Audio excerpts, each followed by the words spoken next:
Hello everybody and welcome back to Roll Together RPG and to our Chronicles of Aeodrun Awakening campaign.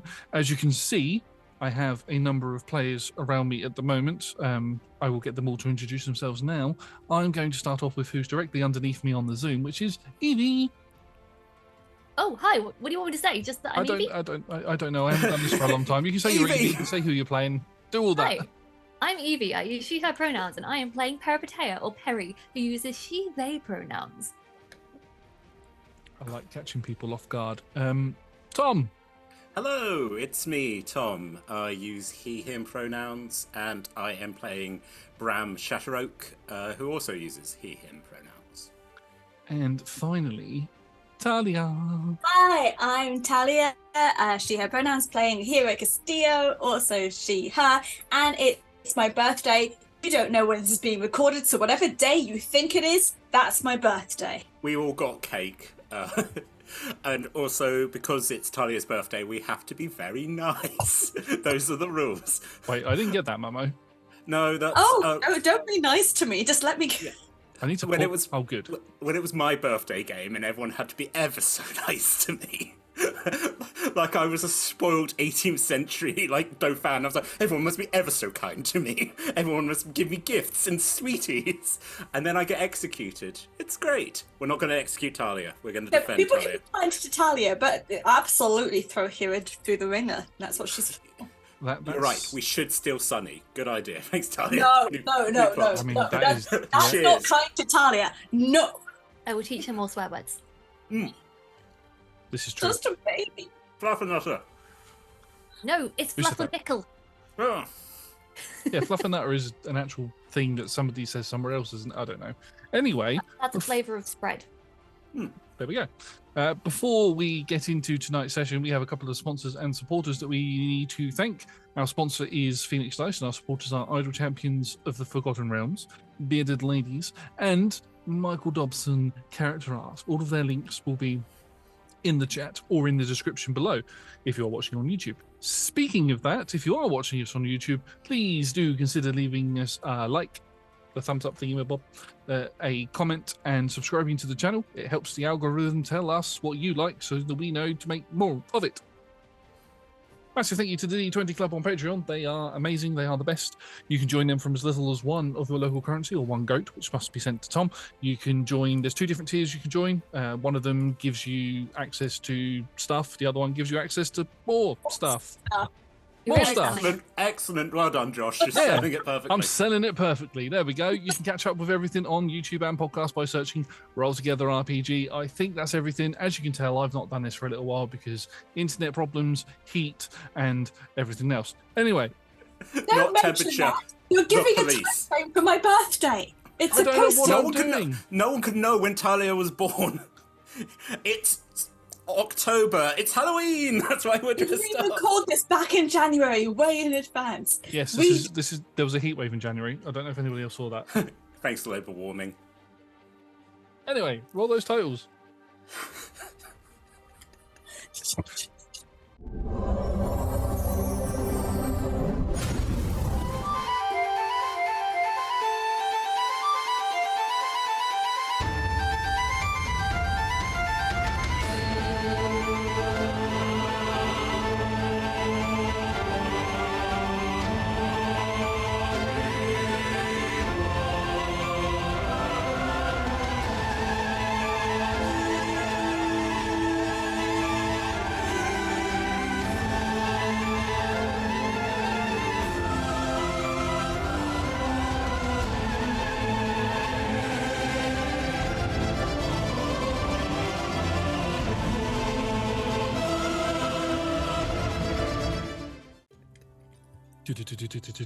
I have to change the music on that, which is really annoying.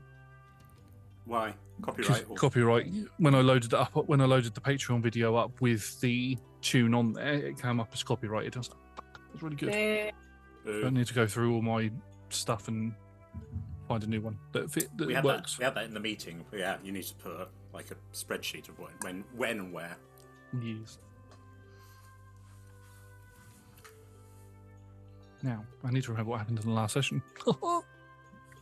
Luckily, you have a session recap in the session recap section. Yes, I have it open. I just got to make sure I get it all in the right order. Well, so the last session was there was a lot that happened in the last session. Yeah. Anyway, moving on to the next. No, I'm joking. Roll that dice. Roll that dice.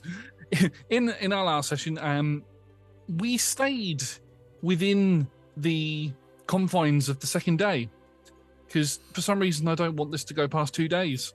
I don't know why. Our party attempted to get asleep. They managed to hit the long rest button, but then they were all awoken by a large flash of lightning outside.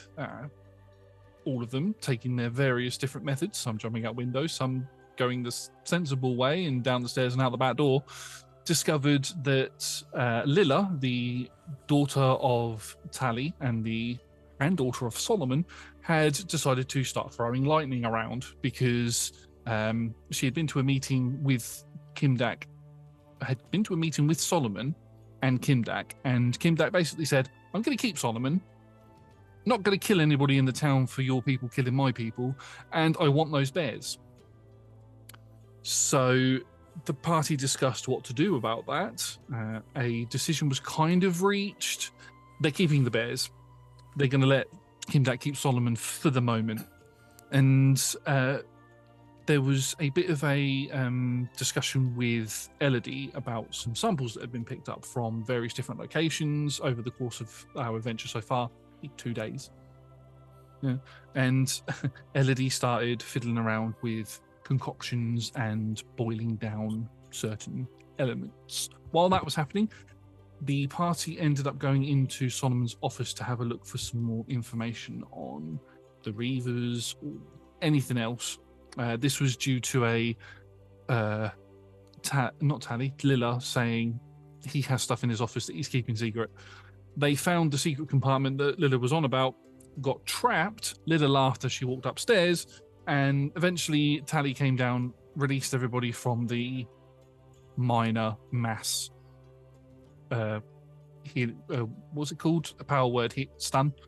It was what it was, basically. And the door opened, and there was a bunch of artifacts in there.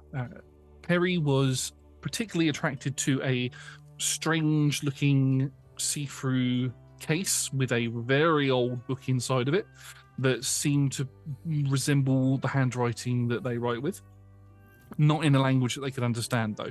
A folder was found with a box. The folder had the name O'Brenner Shattershield on it, and the box had inside of it a 7-pointed medallion, which when Hiira put her hand on it, a 7-pointed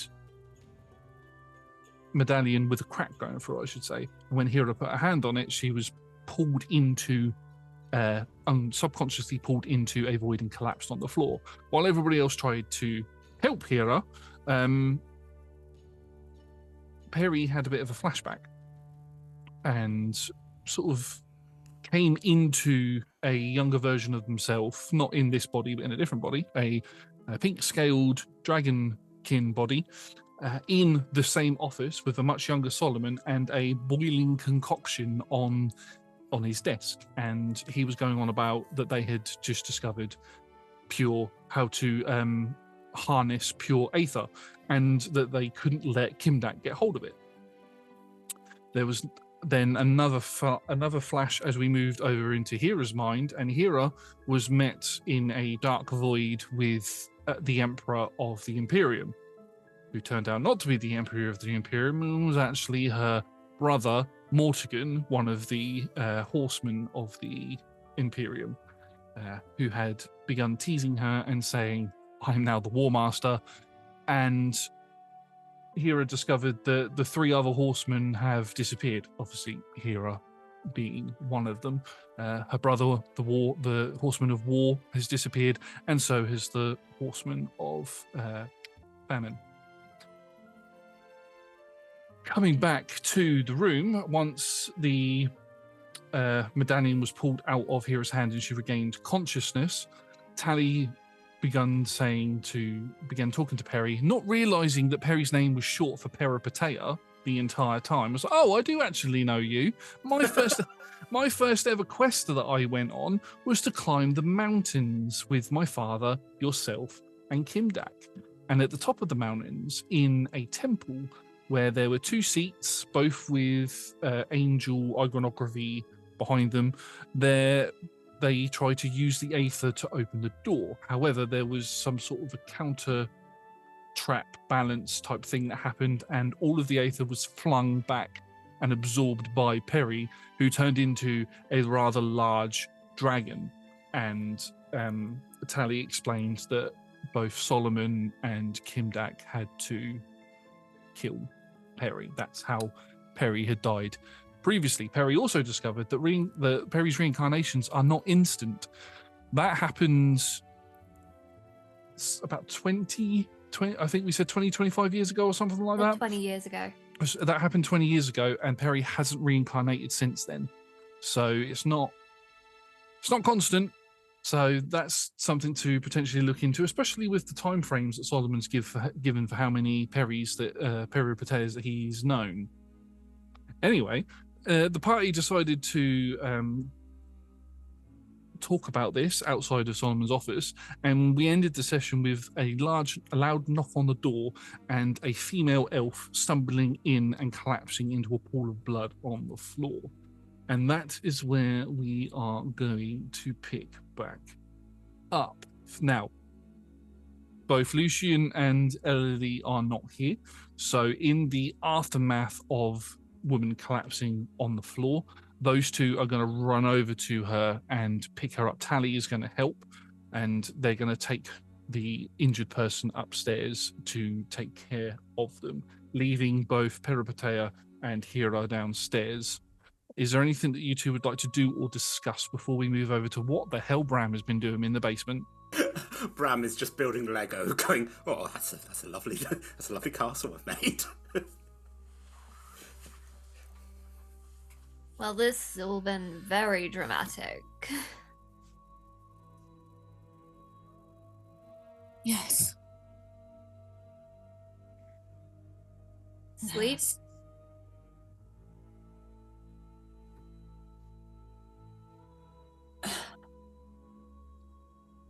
In a moment, I need to go and pick up my kid and do a bit of a debrief. Okay. Oh, is Sunny going to school tomorrow?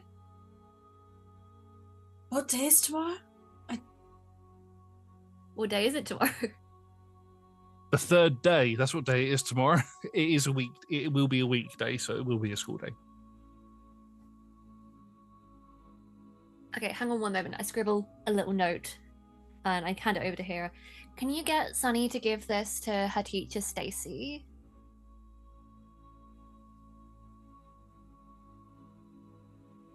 It's nothing weird. I'm just passing a message on. Is it weird for you or weird for other people? It's not weird for anyone. Stacy's my friend. And kids run messages all the time. Good to have a vocation when you're young, right? I mean, that's my experience, yes. Cool, agreed. Okay, thank you. Hiira is so sheltered in her own very particular way, and I worry that Perry's going to be a bad influence. Oh. Nothing but good influence here. I want to go just... This can be, again, because it's not here off cam, but I want to go just debrief Udric where he's been kind of keeping Sunny and the baby bears safe, and just kind of let him know what's been going on, and that the people have been after the bears and he might want to kind of skedaddle for a bit. Okay. Yep, you can go have that conversation. We won't go over that conversation because Sean's not here, but you have that conversation and things will happen with that. I should point out as well, something that I missed in the recap is the group found a picture that seemed to be of an old adventuring group that Solomon had been working with. The picture had the following people on it. Now, whoever took notes will know if I miss anybody, because I have it written down, but I can't remember if I missed anybody. So I've got Manic Delcrow, Jessen Delcrow, Savannah, Luca Brightaxe, Tally Brightaxe, Solomon, Obrenna Shattershield. I don't see, this is the name that I didn't have written down, was Bram's father's name. Do you want me to find my father's name, Margaret? This is the only name that I didn't have written down. Mary Lighthoof. And I didn't have her father's, Greta's father's name written down either. I'm good at this, aren't I? First name is Mr. It's fine. Yeah, there we go. Mr. Lighthoof, Mr. and Mrs. Lighthoof, Mr. and Mrs. Shattershield, and Light Oak. And one detail that I missed out was that the picture was ripped at the end. Looks like there's more to it. Alexandro Silver Oak. There we go. Thank you. Yeah, I just put down the people who Hiira would know or know of, and then she was going through a time. Yeah, after I put Sunny to bed, and then go downstairs in search of Brahm, and give him a debrief, put him to bed. Someone's got to. Somebody's got to. I will say while that debrief is happening, Peri is getting stationery from Solomon's office, all of the highlighters, all of the washi tape or whatever, and then finding a way to transport the box upstairs to their room. It's going to be long, it's going to be loud. That's fair. It's long and There's no help for loud. it. There's a few grumbles and groans from people as every time it goes up onto another step, it's like a noise. But you manage to get it up into the room. Some of the stairs are a bit dented from it, but somebody will repair them at some point. But yes, you are able to drag that into your room. You get, as you're dragging it across the floor, it's making that horrible screeching noise of like metal on concrete. And as you get it to your door, the door opposite just opens, and you just see a very sleepy Sunny rubbing her eyes, going, "What's that noise?" That's the sound of secrets. Oh, okay. Shuts the door. Good kid. Good kid. Good solid kid. Welcome to the mercenaries. What's that? Secrets. Oh yeah. With Peri getting the box into the room, we come downstairs just before Hiira gets down there, probably while Hiira's talking to Udric. Bram, you've been down here the entire night. You have no idea what has happened upstairs or what has been discovered upstairs. I've heard no noise. Yeah. No noise whatsoever. It's as if there's some sort of sound cancellation down here. The room itself is a lot colder than what it should be for a basement-based room. You can see, looking around the room, there are these strange, like, what we would know as like a ventilation system, and it's pumping cool air into here. It's a way to preserve archived documents and stuff, and to keep them going for a very long time. Somebody who used to work in an archive office, this is a very fun little fact that I know. Also, I think minor costume change. Bram is now wearing like his traveling overcoat, which is very warm. Where he's just like, and also he, I can't quite remember if we talked about it, but like he's also like filled his pockets full of snacks. So yeah, he has just been down here basically eating like protein bars. I've been moving the boxes. I was waiting for the costume change. You've disappointed me, Tom. I mean, I could go put a coat on if you really wanted me Not in to. this weather, no. No, which is January, as already established. Yes. Not with your heating on, Tom, no. No. Save money. I think last time I had found a box with that reports of my mother, right? So that was the if I can also add, I've done that. I think I've also, depending on how long you've given me all night, I've been working down the list of being like, anything from my mum, my dad, Greta's parents, also Greta, because I think while I'm curious about the Harpy stuff, I also want to know if anyone's mentioned me, what if there's any report of, because this is the problem, it's organized by person, not by date.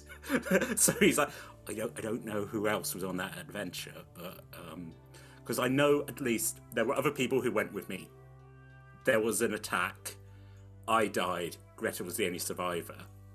All the other details are still misty. So, yeah. Josh. Go on, There's give me some secrets. give you all the secrets. There's nothing on Greta down there. Everything that you find seems to be 10 years or older. So anything to do with Greta would likely be upstairs in basic storage or something somewhere, wherever Solomon keeps his most recent notes on things. You look for the date in your mother's file that has. You look for the date of when your father died. It's not there. That particular folder is not there. Everybody else knows what that folder is, but you don't. You do find in the front. You managed to pull out the box for your mother, your father, and Greta's parents. And you do find the very front folder, the boxes, sorry. The boxes have got individual files in, which have got tags with dates and things on. Mary. Her mum's name's Mary. We had this in my episode that you kept forgetting. Yeah, it's Mary. The simplest name. I got Mary right earlier, but it's the father I keep forgetting. Without having it open. Mr. Lighthoof. Yeah. Okay, sorry. I literally came to it and I was like, I had the flashback of me sitting in this chair and being like, Mary, how did you forget Mary? Okay, so yes. The front folder in each of the boxes is their personnel file. So it gives you a detailed description of what their name is, their age at the time, or their date of birth, should I say, where they're from, and any family or relatives and all of that. So you've got all of that information to hand. Something that does surprise you, do you choose to look at that information? Yeah. Something that surprises you, and something that was never mentioned to you, is that your mother is actually from the Imperium. She's from the Tarragon Isles. And your father is from the north. Thanks, Talia.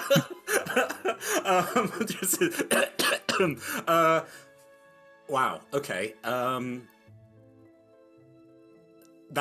that's never been mentioned to me. I know a bit about the Tarragon Isles, but just as just as there's at the time when you would have learnt about them, it was around the time that they were getting to the point of overpopulation. So you just know that it's an overpopulated island that's basically like an industrial hub. There's basically no natural resources there anymore, and it's all just like a city on a bunch of isles. Over the table, do I know about the attempted invasion, or is that... Yeah, everybody will know about the invasion. So I know at least that. Yeah, especially with you working in the swamp town of Erethinus, you would have had people coming in who were trying to flee from the Imperium, who would have gone to Westhook, which is the city on the most western side of Idorune, which is just before the swamp. Wow, how did I remember that without even looking at it? I think this also leads into the weird thing that Brahm, very close to his parents, but also kind of was waiting to be told a lot of things, which never happened, including, do I have family? Just as far as Brahm knows, he's absolutely alone, which is probably why he's got such a sort of, let's say, clingy relationship to the few people that he knows are still around, supposedly. Although he's found out his uncle and his aunt are now dead. So one day, my best friend will return from war. One day. It does say in their files that your mother has two siblings. I was gonna say, not your sister. Whoa, Josh, big choice. Your mother has two siblings, an older brother and a younger sister.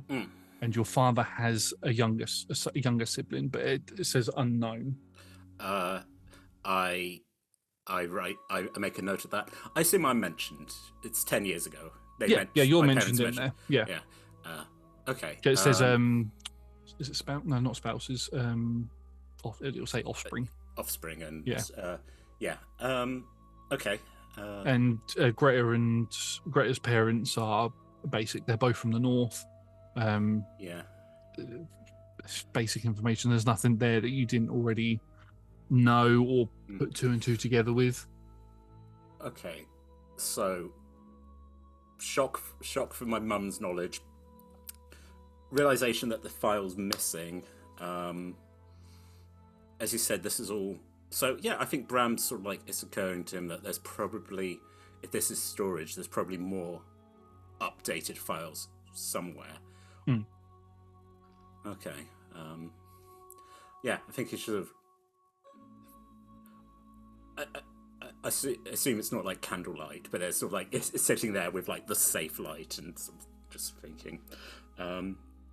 Glances over to just the pair of like glowing eyes in the dark, and he's like, "All right." You do find in one of the boxes it's for your father actually. Buried right at the bottom is a very small slab that looks like it's cracked slightly and is shimmering a little bit. And as you go to pick it up, it looks like a picture of some sort, although it is broken off in place. It's like there's more to it. Where the rest of that picture is, who knows? And by picture, I mean it's like a minor illusion has been implanted onto a stone slab. So basically. it's like it's a flat, like Yeah. you're looking at it. Okay. Think of like how how Harry Potter does the whole still images and they're moving sort of thing. Okay. Yeah. No. Similar to that, but not as if they're alive within the. It's not moving. So it's not moving. It's just shimmering. shimmering. But yeah. Okay. Yeah. No. I'm going to look at. Okay. So what you see on there are two fiend fallen, two elderly fiend fallen. I would say probably, judging by looking at them, probably in their 50s, and a dragonkin. There's a little bit of colour on them. You can see that the dragonkin has got pink scales. I assume I've never met any of these. Okay, so two fiend fallen and a pink dragon. Sorry to just jump back. Can you remind me of my family? I've got uncle.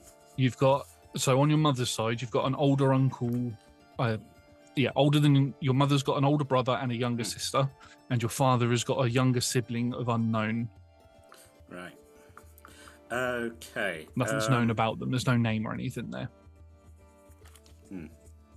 But no names of my uncle and. Oh, there's names there.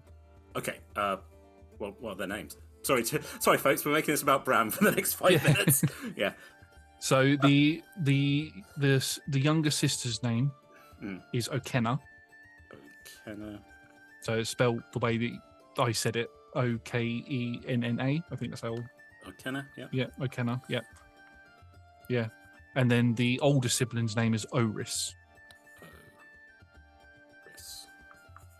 And they are. And then with my father, it's sibling. Just a sibling, no name or anything next to it. Just a sibling unknown. God. Their name is Peripatea. You got it. Right. Their name is Solomon. I Talia, don't know how it's done. Talia has run to get her notebook. No time. Wait. The stone slab that you have has 3 names at the bottom. Give me those names, Joshua. One says Peripatea. Wait, Okay. how long has 20 Um. years ago? How does the math? I'm not in this scene. I'm sorry. I'll put myself back on mute. It's No, fine. it's fine. Can I make an intelligence roll there? You can make an intelligence roll, yeah. I'm just gonna because 13. I'm like, oh. It's mostly because I was like, I think we're on a 13. Bram's like, Peri. Peripatea. Oh, that's a nice name. Just not because obviously, are the names under each person, or is it just like okay? So each of the 3 people, there's a name underneath them. But so this is underneath the dragonkin. Yeah, you can tell that there is a break, and it looks like it's part of a larger picture. Okay, so I was like, again, Bram also knows a little bit about Peri because Peri very much came up and was. I mean. Bram kind of thinks that Peri's like a haunted doll, and then was like, all right, okay, Peripatea. I also think because of Bram's upbringing with his father, he knows what a Peripatea is, and he's like, that's cute. Okay, Peripatea. So the male not dragonkin, the male fiend fallen is called Gilmore. Gilmore. Yeah. And the female one is called Hiira. Hiira. Right. Just Bram doesn't have glasses to take off. Actually, she just takes the hat off and it's like,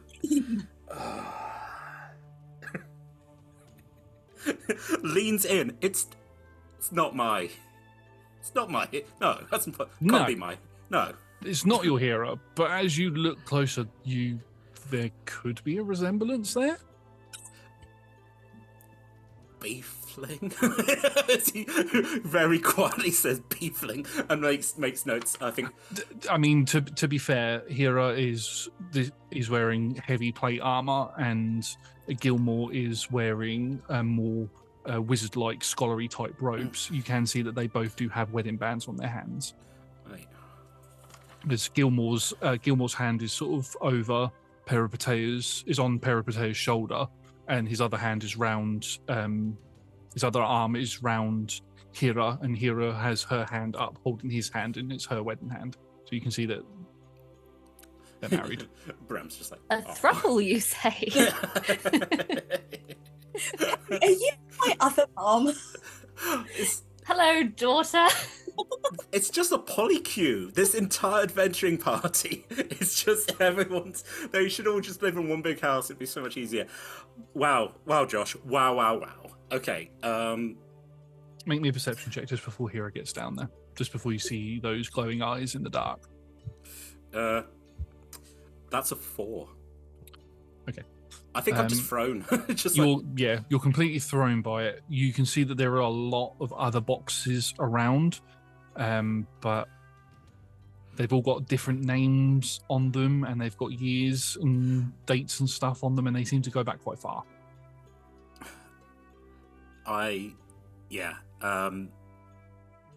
There's no natural light down here. I've got no idea what time it is.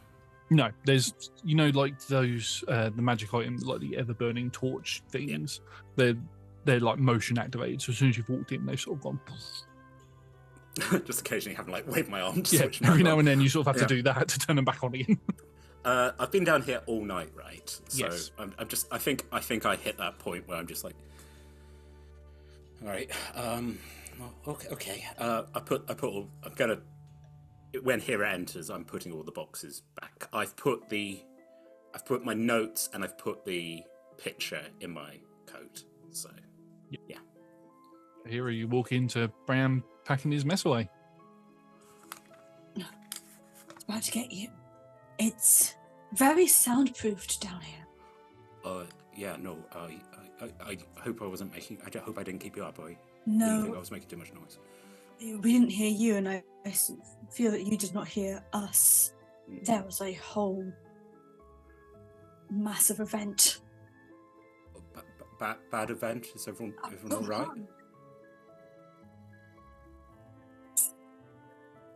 Curiosity got the better of us, and the rest of us were caught in the backlash. Not bad, but interesting. Right.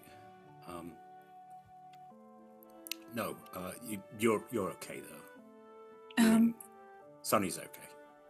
Sonny's fine. Good. Sonny's fine. Just thought that I should update you on a couple of things, come fetch you and send you to bed. Right, no, I've been up. I'll come up now. I think I might have some things to tell you as well. I've been looking into my parents and do you drink coffee? Yes. Do you want to? I know it's bedtime, but if you want to, I can go. I'm sure Rodney wouldn't mind me putting. That's fine. I've got some things I might want to show you as well. Right. In some light. Sure. I finished packing up and head up the stairs, making sure to close the door behind me because you don't want to don't let the information out. So yes, I think sort of head to the. Is there like a nook in the kitchen that we can sit around, or is it just all prep kind of? No, there's a little area that you could sit around. As you walk into the kitchen, you can see that there is where Elodie's alchemy station is set up in one of the corners. Keep you away. Yeah, Absolutely don't want to get near that. There's something lightly bubbling in there, but it seems to have been turned off. Is the freezer still vibrating? Yes. Ignore. Right. Is that a problem? As I pointed the vibrating. Just double checking. The freezer's where is that where the amulet is, or just general other stuff? I can't remember where things are, like what's making the freezer vibrate. It was the Aether, I think. The Aether. Okay, yes. Just double checking where things are in my head. Yeah, no, it's. We distilled pure magic. Oh, and by we, I mean Elodie. Oh. Shoot.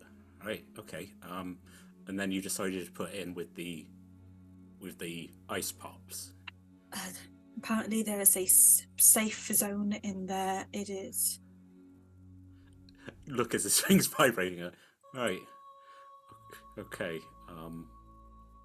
I guess I won't be getting frozen things out of the freezer right now. Your coffee. How do you take it? Just black. I can't drink milk. It's just. Okay, so Josh, that's something that I know above table, but can I? Because I know. Basically, I know about. Tom knows about the thing about the Tarragon Isles not being able to. Can I make it like a thing on that? Is it common for lactose intolerance in these lands, or? I mean, you can do. Bram's putting a lot together. What history or was it nature? What do you want me? I'd say history. 21. You've known people who've been lactose intolerant. One of the priests in the town of Erethinus, where you lived for a little while, was lactose intolerant. Had to completely cut out milk altogether, or had to have a non-dairy milk, like a acorn milk or something. Was my mother lactose intolerant? No. Interesting. So this isn't enough to be suspicious, but also I don't know. Hiira's been very sneaky about her background. I was like, okay, it's another thing Bram's filed away. How to win the War of the Imperium? Milk. Yeah, basically, we're just going to give them. We have goats. We have goats. It's not that we don't have milk. We just don't have the space for cows. Do you have to eat the cheese that's been out like for a long time, so most of the lactose is floated off? There is a reason that Hiira's not eating most of these desserts going around. Actually, so I think that's the thing. I will put that in, that Bram's not sufficient, and he's like, oh, if you can't have, I can make you like lactose-free desserts. Do you want? I think we got some like fruit bread that hasn't got. I'm just trying to feed you up, Hiira. Don't worry about me. It's hospitality. No, it's fine. Just go. Move the cups. I'm just going to bring down some of the cups from where they moved. Yeah. I put a. How do we make coffee in this world? It'd be you'd put it on like the hob and turn it on, and the fire, how they do it in olden days, sort of thing. So putting the kettle on. Yeah. Kettle on the fire type thing. Yeah. Also, it's just the two of us. There's no one else around. Everyone else has gone to bed. Unless Peri wants to join. I mean, has anything alerted me to the coffee making? The smell of coffee. The strong smell of coffee. Very strong smell of coffee. That's more of a turn off to stay in my room. That's fair. I don't know how much sound travels because Bram started talking about puddings at one point, But we're if you mention puddings, maybe they'll be. Yeah.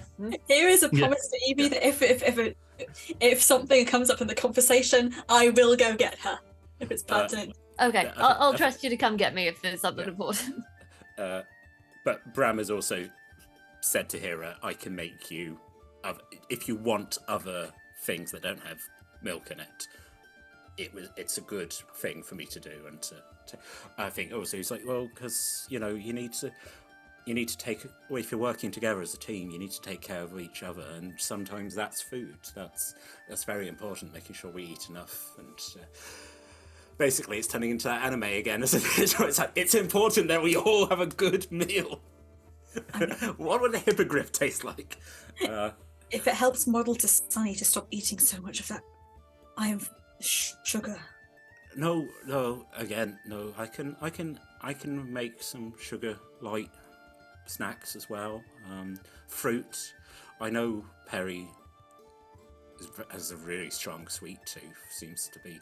So probably not jelly beans. I don't think I could be making jelly beans, but well, I'm trying to know if I know about the jelly bean milk, because Bram would be like, oh god. Yeah. There is just a shipment of the rainbow milk available to you. Yes. It is in the fridge, yeah. Yeah. But I can't go in the fridge. It says Peri's name on it. I wouldn't touch other people's. Yes, I think with that, I want to say it's like, for us, it's like Turkish coffee. It's very strong. It's very dark. Bram puts like the smallest little thing of sugar into his, hands it to Hiira, sits down. Right. Kim down, sorry, I know that you were going up to say something. No. I think that's like So he went to talk to him, and then so is Solomon in trouble? Being held hostage in. Shoot. Right, because of. Do a sort of preparing for some sort of ritual, holding hostage. What? Light of. Apparently, he offered himself up so that he wouldn't have to kill random civilians to make up for the deaths of his men. Right. Well, that's. I'm gonna be honest. I had my suspicions about Solomon, about what exactly. Do we need to go get him? Or we just... Is he in danger? He's fine for now, for what we've been told. Right, shoot. Right, The suggestion Lucian and I had was work our way around the problem, rather than going straight into the problem unprepared. No. Bram nervously, strokes a point in his chest. No, rushing in without a plan is probably not a smart idea. No, it's not. No, it is. Hiira, you're very honest. How much danger are we in as a group? It's increased dramatically, but much less at this current time than I thought it would be. Right. I think they're waiting to see our next moves, so we need to be careful about what our next moves are and how public they are. I'm going to make an insight on that, because it's a 6. I'm tired. What I was looking for is going how careful we need to be, where it's you're not saying that we don't fight, but I almost feel like Hiira's quite not stoic, but so I can't quite get a read. Just an awkward thing of us two just staring at each other, and then Bram being like, right, okay. Yeah. Also, I've told Udrich to run off with the bears, because... Oh. Not the bears. No. I assume Kim Dad would want the bears back. No, yeah. That's good. Okay. And then we broke into the office, and then a bunch of things happened, and Peri's found a book, and I got knocked unconscious, and then we had a chat about stuff. It was a foot. I touched the phone. It was my own fault. No. And then we found this, and I feel like I'm preempting all of his conversations. I'm going to give him the photo.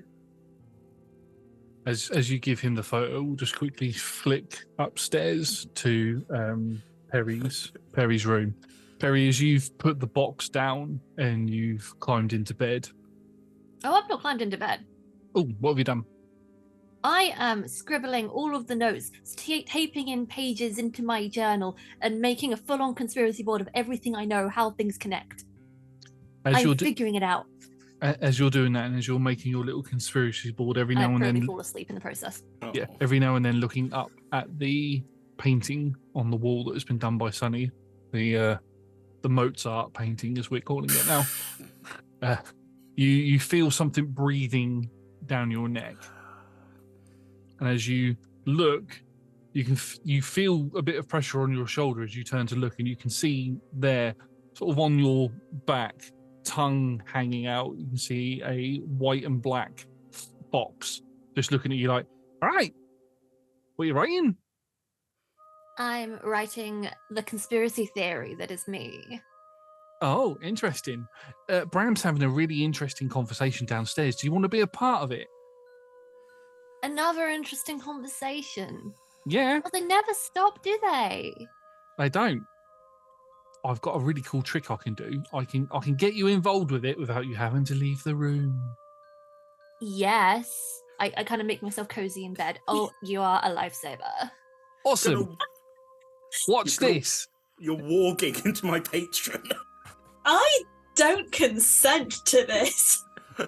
Watch this. And Hawthorne jumps off of you, goes up to the like little table you've got, jumps on that and goes, "Ooh."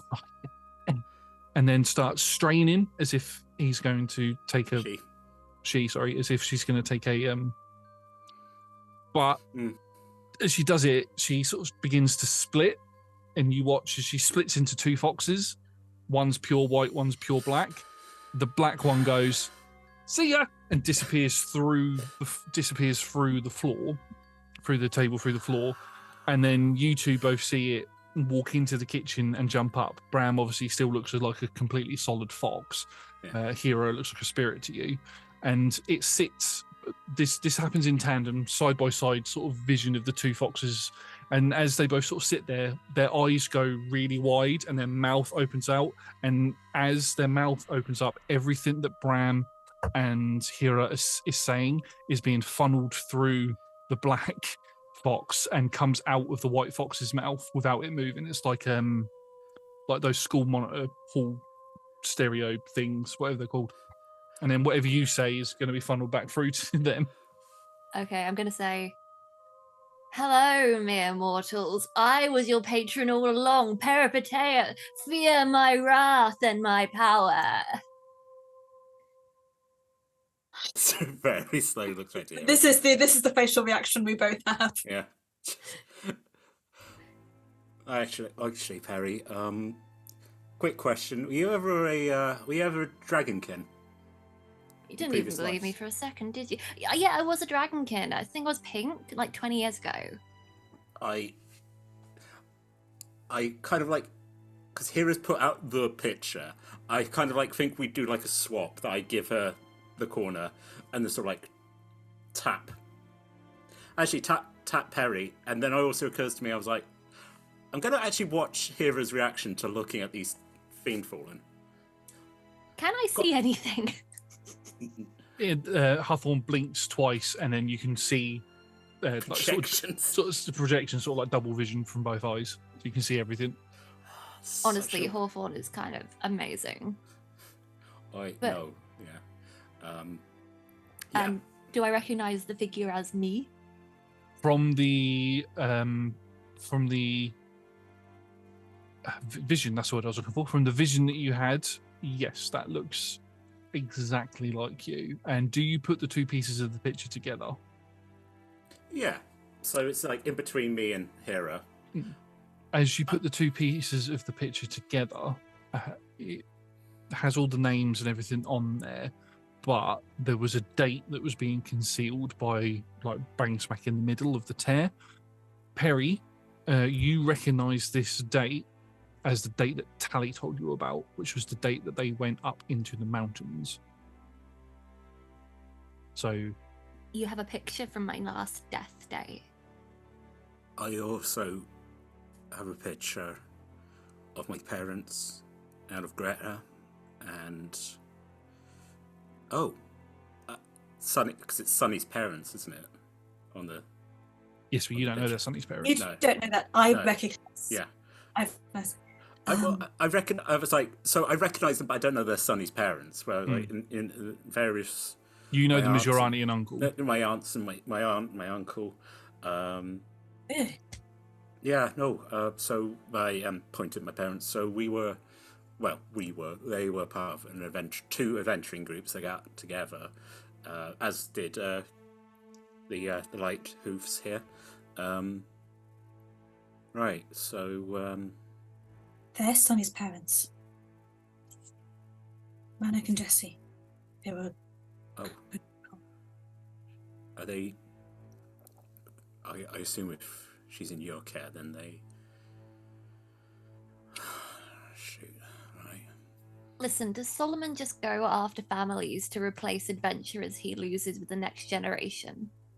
Because all of these connections are just kind of weird.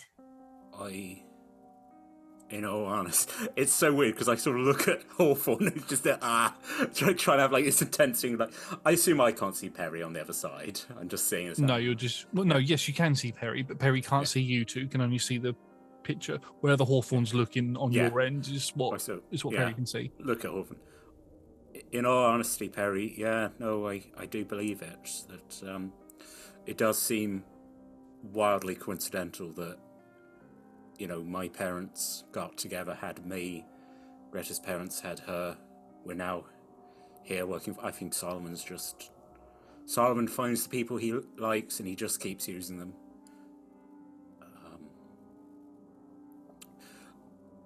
I point at the Hiira in the picture, and then I look at. I keep saying my Hiira, but we're very close now. And so look at. Do you react, Hiira? I mean, I don't know who they are. I did roll a natural 20 on looking at a photo, though. With the natural 20 on looking at the picture, remind me how old Hiira is again? Us? Younger than me. Younger than him. Because at the time of this photo, Bram was 24. Bram was 4. Yeah. And Greta was 3. I wouldn't have been born quite. Then I'm early 20s. I think I'm a few years younger than. Yeah. So you might have just been born. However, both of the Fiend Fallen look like they're past that age to have children. And as you stare more at the female one, the one that looks more like you begin to hear a tune in your head, like a melody or not a nursery rhyme, but a like Twinkle Twinkle Little Star. What's that called? What do they call those? Nursery rhyme. They're called nursery rhyme. There we go. Josh, clever since 2024. Yeah, basically you hear a melody, not Twinkle Twinkle Little Star, but something along those sort of lines. It just sort of flashes through your head for a second, and then that triggers another memory. You remember that sound being played or being hummed by Sunny at some point, and you remember it in the village of the town of Holbeck when you were there, where Jessen was.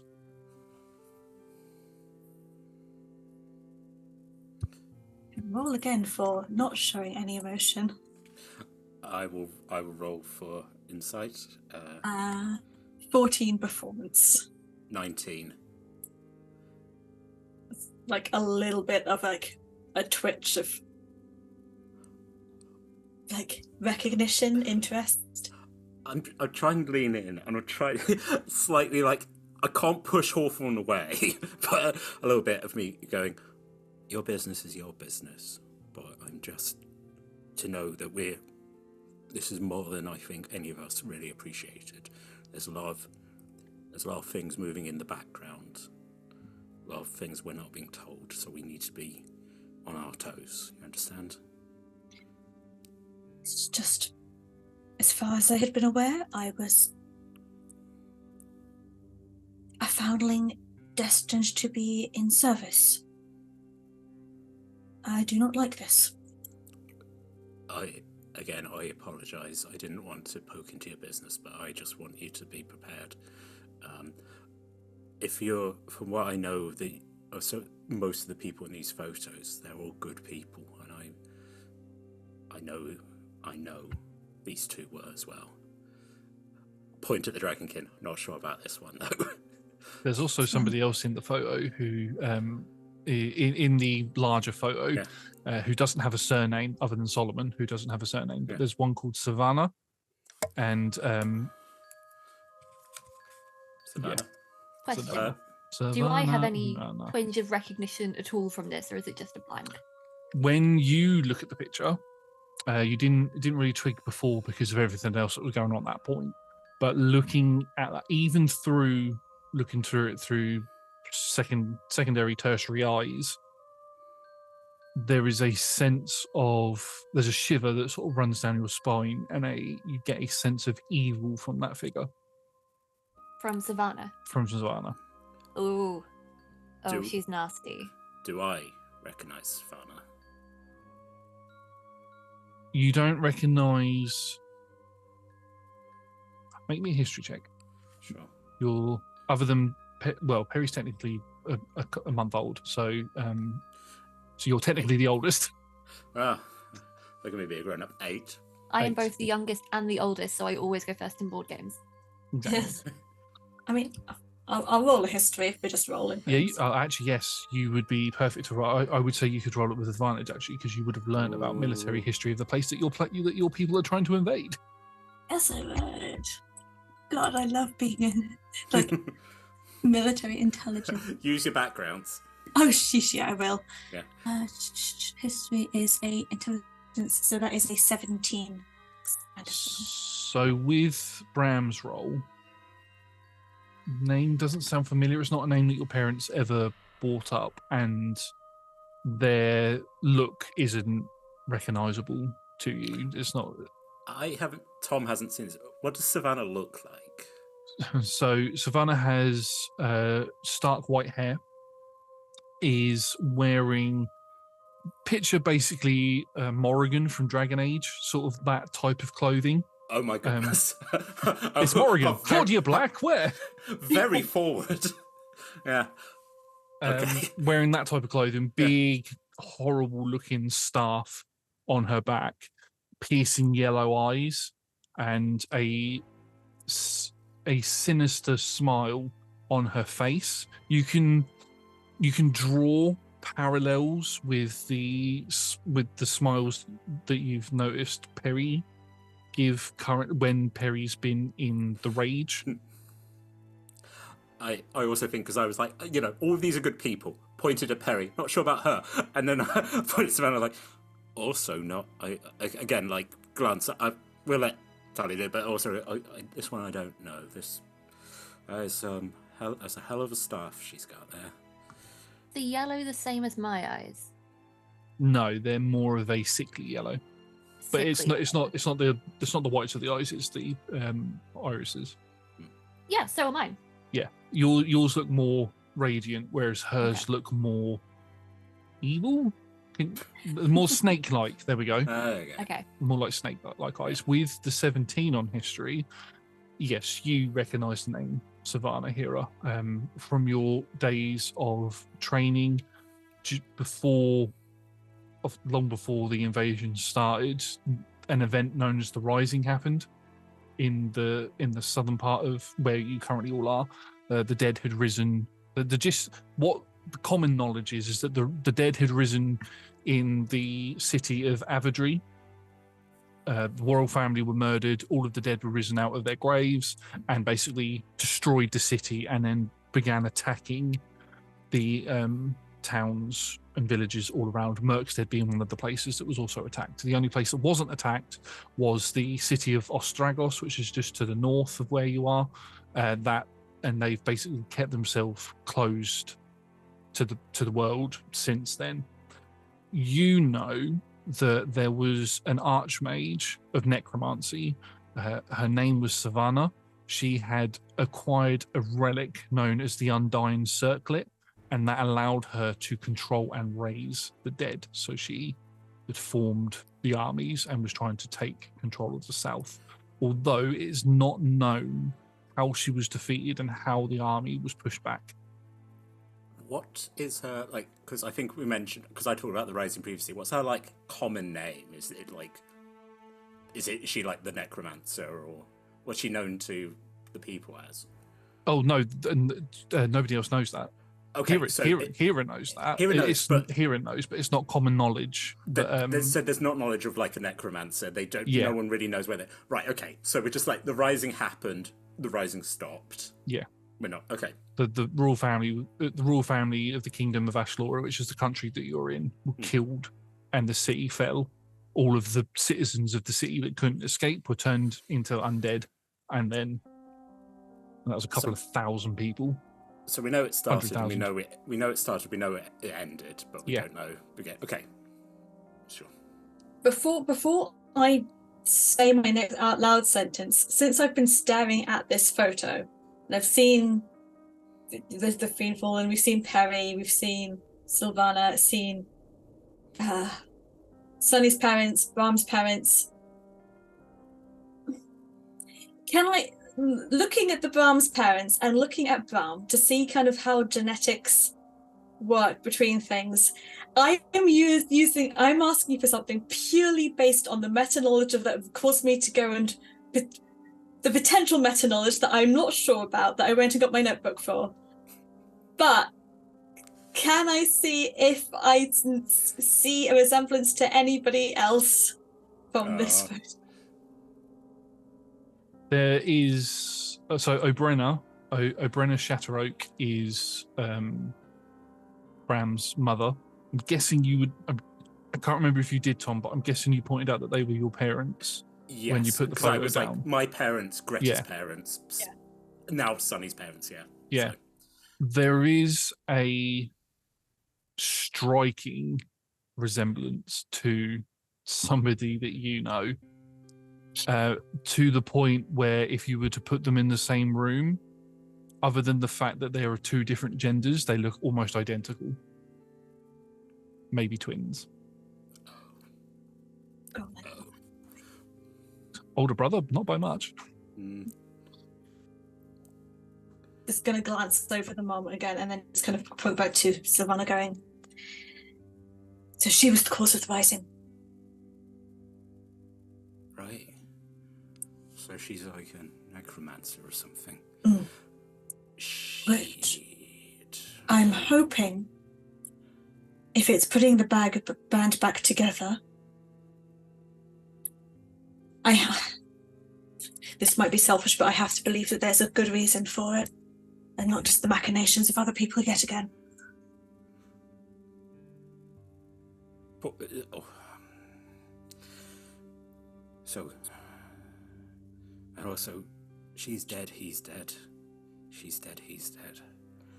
And if Savannah, I don't know how the rising ended, but I assume Savannah's gone, so... Potentially, you never know with necromancers. Points at my parents, says me. Points at Peri. Points at possibly you. And Greta. Sunny. I point to my dad. So when I was 12, my parents, along with Greta's parents, they were asked to go deal with an uprising of harpies up north. My father was killed after a long time suffering from a purple poison. And Solomon knew. And I sat by my father's bedside and I sung to him as he died. And those injuries that we're now seeing here, nearly identical. They took Greta's father's arm. My mother lost her soul in a roundabout way. My point being, this is why I started looking into things. Solomon knew that it wasn't just harpies, and whatever's happening down here isn't new. It's been around for at least 12 years, and it killed one of the only people I cared about.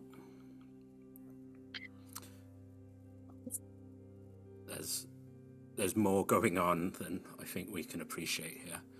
Well, It's all very sad. Good luck with, sorting through that trauma and figuring out where you fit into the picture. I wish you all the best with it. Are we done with the revelations for the night? You tired, Peri? Do you need to go to bed? I have things to do. And Sure. I care or whatever. It's very sad. But I don't feel like you need me for emotional support right now. No, I don't think we do. How far are you done? I could be done whenever you want me to be. I think Miss Peripatea needs to get her beauty sleep. the Okay. only thing is what you can prepare it. Oh, okay, it's gone. Both the black and white version of Hawthorne just out of existence straight away. And the connection is instantly severed halfway through Hira's sentence. Sorry, I didn't realise you wanted to fit. Sorry, Hira, this is my parents are one of my weaknesses, one of my sore spots. I'm sure Peri. Well, I was going to say I'm sure Peri understands, but I don't think she really cares. So I don't want to sound facetious. I mean this wholeheartedly. yeah, The fact that you knew them enough to have these sad emotions, I feel no, must that's have treated you lovingly and very well. I'm being. I wouldn't say glib, but I'm not being as kind. But Hira, I apologise. Oh no, nothing about. No, I mean that. I know that I have to help Sunny sometimes when she feels despondent. I think that they must have treated you with such care. They. For this to still be a burden on you, and I am sad for their loss, for your loss, but I am grateful that they gave you such care that you feel it. Thank you. Does Sunny know what happened to her parents? I mean, can I ask? They took care of me when I was small. They were my family and friends. She was around, but I tried to keep her looking the other way. It was Good. We don't talk about it, Then but the others already know we're refugees from the Imperium. They attacked the town where we were on the mainland. Her parents didn't survive, still much of the town, and we have been running.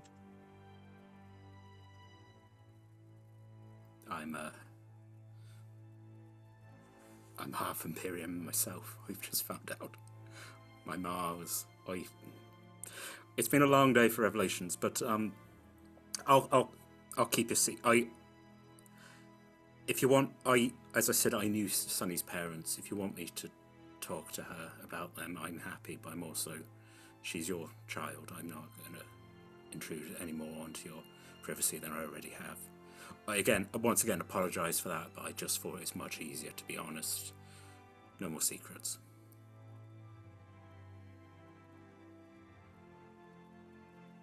We should get you to bed. Right.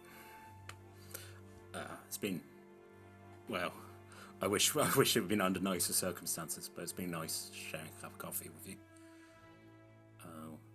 I'll see you in the morning. Maybe we go deal with those rats, finally. If you wake up in the morning, I will be putting you back to bed. You've not had a long rest, and you will be suffering some exhaustion. Go.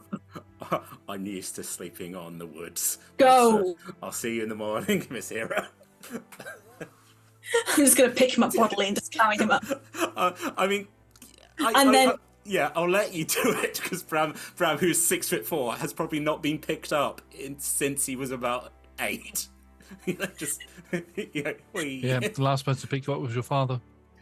Yeah, it is the tragedy that one day your parents put you down and they never pick you up again. Over. She gets 10 paces, and you kind of see her stop and just fiddly like, I just, oh, I, what have I done? I tap. I'm like, I'm going to bed. Don't worry. Good night. She's just going to hold her own hands and just like, she has willingly touched 2 other people who were not Sunny recently this day. This has been a whole thing. Josh, is my skin warm? That's a strange question to ask. It's I'm just clocked on, yes, your skin is warm. Good. Just checking. You're not dead. No. Hey, just worth checking. Yeah. Okay, so you all get yourselves to sleep. For Brahm and Hiira, it takes you a little bit longer because you've had very strong coffee, so you're sort of in bed just before you actually manage to fall asleep. Maybe I can drink coffee and just go to sleep like that. It was much the same. It's best time. And you'll go to sleep. What sort of time would you all be looking to wake up in the morning? Dawn. 1 p.m. I like to think that both me and Hiira get up. I'm just like, you. And I'm like, I need to cook. I'll have a, no. I go back to bed and just lie. I don't sleep. I just lie there in a sulk. During the night, Peri, can you roll me a wisdom saving throw, please? I can roll a wisdom saving throw. That is a 5, 6, 7, 8. Oh, God. When you do eventually drift off to sleep, as quickly as you do or as slowly as you do, you begin to hear a humming noise come from somewhere in the room. Doesn't take you long to realise that it's coming from the book. But you ignore that and just roll over and go to sleep. And as we go into your dreams, it feels like that humming gets louder and louder and louder until eventually this almost like curtain is pulled from your eyesight. And you are on the top of a very high mountain. You are very high up. You look down and you can see that you're in some sort of draconic form with pink and black scales. Down on the floor in front of you, there are a plethora of people that you recognize from the photo. Every single person that was in that photo is on the floor in front of you, apart from Peri because, hey. And they are firing arrows, firing spells, doing various different things at you. And you're moving around trying to swing your tail to try and hit them. You watch as the smaller male dwarf that isn't Solomon or Kimdak jumps up onto your tail and stabs it in with a knife before he gets flung off. You watch as Solomon takes a few steps forward and begins to mutter something under his breath, and you can feel like this condensed energy begin to pull into his form, but you can't see anything. You just know that he's condensing some sort of power. You watch as the elder female fiend fallen runs towards you, and these devil-like wings sprout out of her back as she, Superman style, jumps from the ground, and she's not even holding a weapon. She just full-on punches you in the jaw, and your head recoils backwards. As you look back down, you watch as Solomon just builds up all of this energy and just blasts it at you, and it tears a hole straight through your chest and out through your back, and you collapse to the floor. It's all horrible, and your vision begins to fade as you watch each of the people disappear. But then there's one person left. The necromancer has stood over you. Sinister look on her face. Oh, Peri, such a shame that this had to happen. Well, I'm sure I can use this corpse for something else. waves her stick around, and everything fades out, and you wake up in the morning. So rude. That was... And I internalize all of these memories as they come back to me. They become mine, and I adopt the feelings. And now I'm traumatized if I wasn't before. Great. So I was killed by all my friends, and then my corpse was used to start the rising. Fun. Do you want the puppet crown? Because the two of us are going to fight you for it. But... Well, I've internalized now that if I have friends, they're just going to kill me and use me for their own ends. So I'm coming for it. Let's all just still have smaller crowns. Yeah. Also, I was very rude to you last You night. were very rude. Yeah. Just don't say that you've all got your own individual circlet, because then that's when it gets a bit dicey. We could. Where did they come from? Where did they go? What do they control? Anyway, Got an idea. Can I, Joe? you all wake up in the morning. Did you say you wake up at the crack of dawn as well, Peri, or...? No, I wake up at 1 p.m. Oh, that's good. Okay. Hiira, you go downstairs at the crack of dawn. Oh, remember to give Sunny the note. Says a voice under the door. Yep. Yeah. You get up at the crack of dawn, as does Sunny. You both head downstairs. Sunny heads straight into the kitchen, says hello to Rodney, and you watch as they begin preparing all of their... Or Rodney begins preparing breakfast, and Sunny comes out every now and then of the kitchen with cups and trays and things and begins setting up the table and stuff. Tally comes downstairs, yawning and sort of picking some sleep out of her eyes. And eventually Bram will come down after being told that he needs to get more sleep, but he will eventually come down, and Rodney will look at you and go, "Hey, Bram, are you all right to give me a hand in the kitchen?" Absolutely. Kind of hat off, scarf off, apron on, instantly. So much better when I can actually do something physical. Yeah. So he will take you into the kitchen and show you where everything is. The vibrating noise is still happening in the chiller area, although it's not as violent as it was when you and Hiira were in there. I still clock it. Is that a problem? Do we need to worry about the I don't know what it is. I was going to open it up and have a look. From what I know, there's LEDs made something and put it in there as a sort of... Oh, right. Okay, I won't touch it then. I don't want to mess with Miss LED stuff. No, so we're just using fresh ingredients. Oh yeah, fresh ingredients. I've had a delivery today, so we can make some fresh breakfast and stuff. Unfortunately, I won't be able to make the cheesecakes because I'll need the freezer space. But if Liddy's using it, I'll have to make something else that's quite sweet. I've got an idea of something. There was an idea for it disappears and begins sort of writing down stuff. But I'm just sort of standing there and go, I guess I'm making eggs. It's Hira's in the dining area. Hira's in the dining area. In fact, I'd like Hiira to make me a perception check, please. Cut to Peri just... Yeah. Where's my perception? No, don't kill me.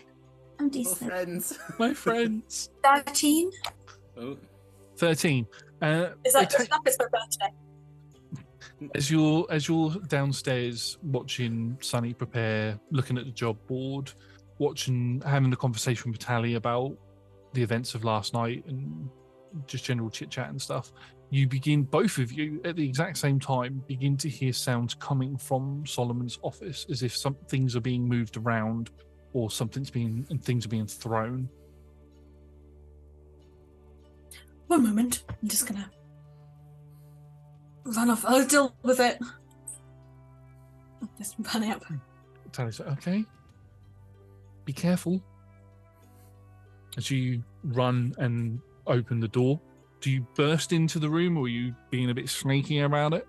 Sneaky ear to the door, see what I hear first. You can hear what sounds like furniture moving, and every now and then you hear like a loud thump on the floor, like something's been dropped. Okay. Crack open, just... If there's a keyhole or anywhere to see inside, or a slit from underneath, that's what I want to go look through. Yeah, you look through the keyhole and you can see Lilla is in there, seemingly going through boxes and moving things around. But not in a I'm having a tidy up because those bastards made a mess sort of way, in a frantically looking for something way. Lilla, you're driving your mother crazy with the noise.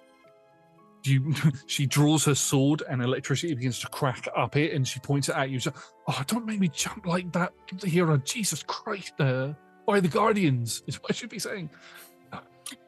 Jesus Christ was one of the Guardian's past incarnations, Yeah. yes. It was Pelotos. She puts her sword away. Can I help you with anything? Can I help you with anything? No, That's the question. I'm just looking for something. Don't worry about it.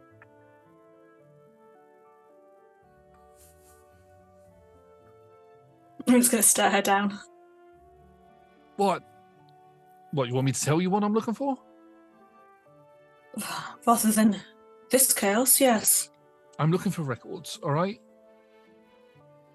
Uh-huh. I knew about the trap in the secret compartment and all that sort of stuff, but I didn't want to fall under the trap myself, so sort of set you lot up to open it for me so I could get in there and have a look. But the bloody thing that I'm looking for isn't in there.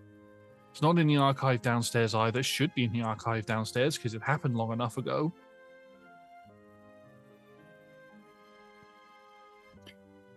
So I'm not hearing a word of an apology in that. Why would I apologize? I used you for my own means. I mean, I'm going to be perfectly honest about that. Yeah, it's not going to incline people to go and just give you any assistance for anything.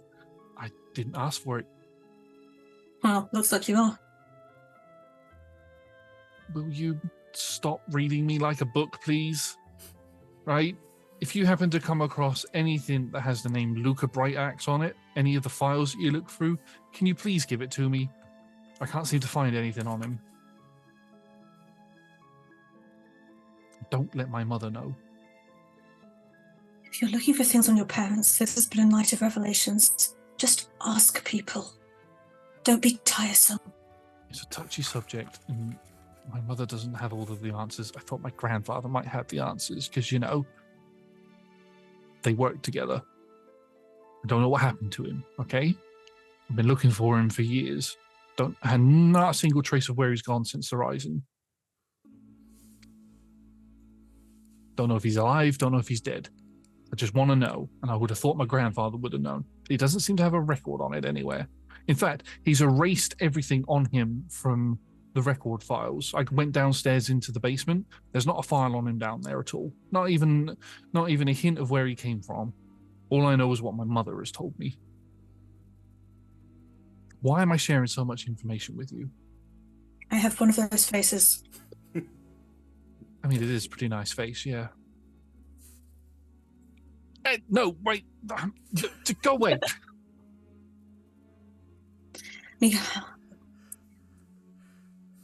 I'll help you tidy up in here, because if you're trying to find something, then causing this mess won't help you find it.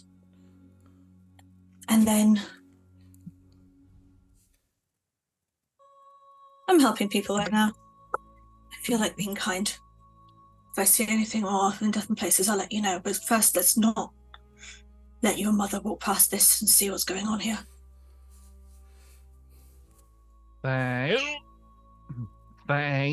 Oh, sorry, that was really hard for me to say. Thank you. I'm not used to saying that to people. I know it's not your mother's raising of you.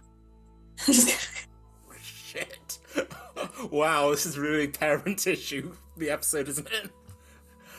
I don't know if I should be oddly turned on by that or not. I'm just going to focus on packing away. And she begins putting things in the boxes and shoves it in the cupboard, and you help her. I will. If I haven't done it yet, I am going to pocket the amulet in its wrapping while I'm in there. Yeah, she doesn't. She full on sees you do it. I mean, you can do it. We can roll sleight of hand if you'd like to. I prefer to. I don't. She won't care if I do, but I don't want it to have to come up later. That's fair. Yep, rolling me a sleight of hand. Not great. I'll use her passive perception because she's actively not looking to see what you're doing. Cool. That wasn't great. That was a 10. Can I have advantage? It is my birthday. We're going to let you have advantage for your birthday. And Weaponized because she doesn't birthday. care. Yeah. That's fine. Birthday That's- and indifference. Birthday and indifference, that is a 13 then. It's, yeah. I'm just gently pocketing and then there's a round. She doesn't seem to notice. Not long after you've taken it out of the box that it was in, still in its wrapper, still in the cloth that Lucian had put it in. You grab it and pocket it. Not long after that, Lila grabs that box and puts it back in. That box still has Bram's mother's folder inside of it, and she puts that back in the shelf, and everything's put away nicely. She looks at the big hole in the wall from where the box was. I'm not even going to bother asking Peri for that. I'm going to clock where Brenna's journal has gone, but not do anything about it. Yeah. Yet. Right. Now, I'm about to shut this. As soon as I shut it, the trap's going to re-trigger. Is there anything you want out of it before I shut it? Oh, fine. Just take that box out and go. Okay, right. Beep. Pushes a book and it shuts, and you watch as like this purple shimmer goes over the bookshelf, reigniting the trap. Right. Well, I best get this finished tidying up this office. I'll be out for breakfast in a minute if you want to go out there. I'm going to have to step in for my grandfather while he's away and do mercenary company things, I suppose. So I'll come out and talk to everybody in a little bit. That's fair enough. The files are already organised, ready to go. Just need to go and sort through them. He did say that you were very helpful. Thank you. And he... That's helpful and more actually efficient. And I'm just going to go. Ouch. And she sits in the chair and begins looking through the folders.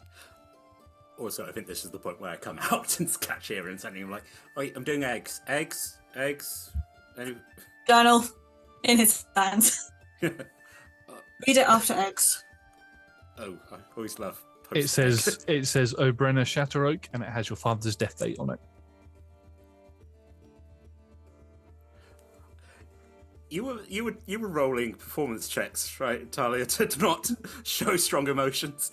Let's see how Bram reacts to. Hold on, reopen. As Bram looks down at answers, 14. Just how much do you care? That looks like.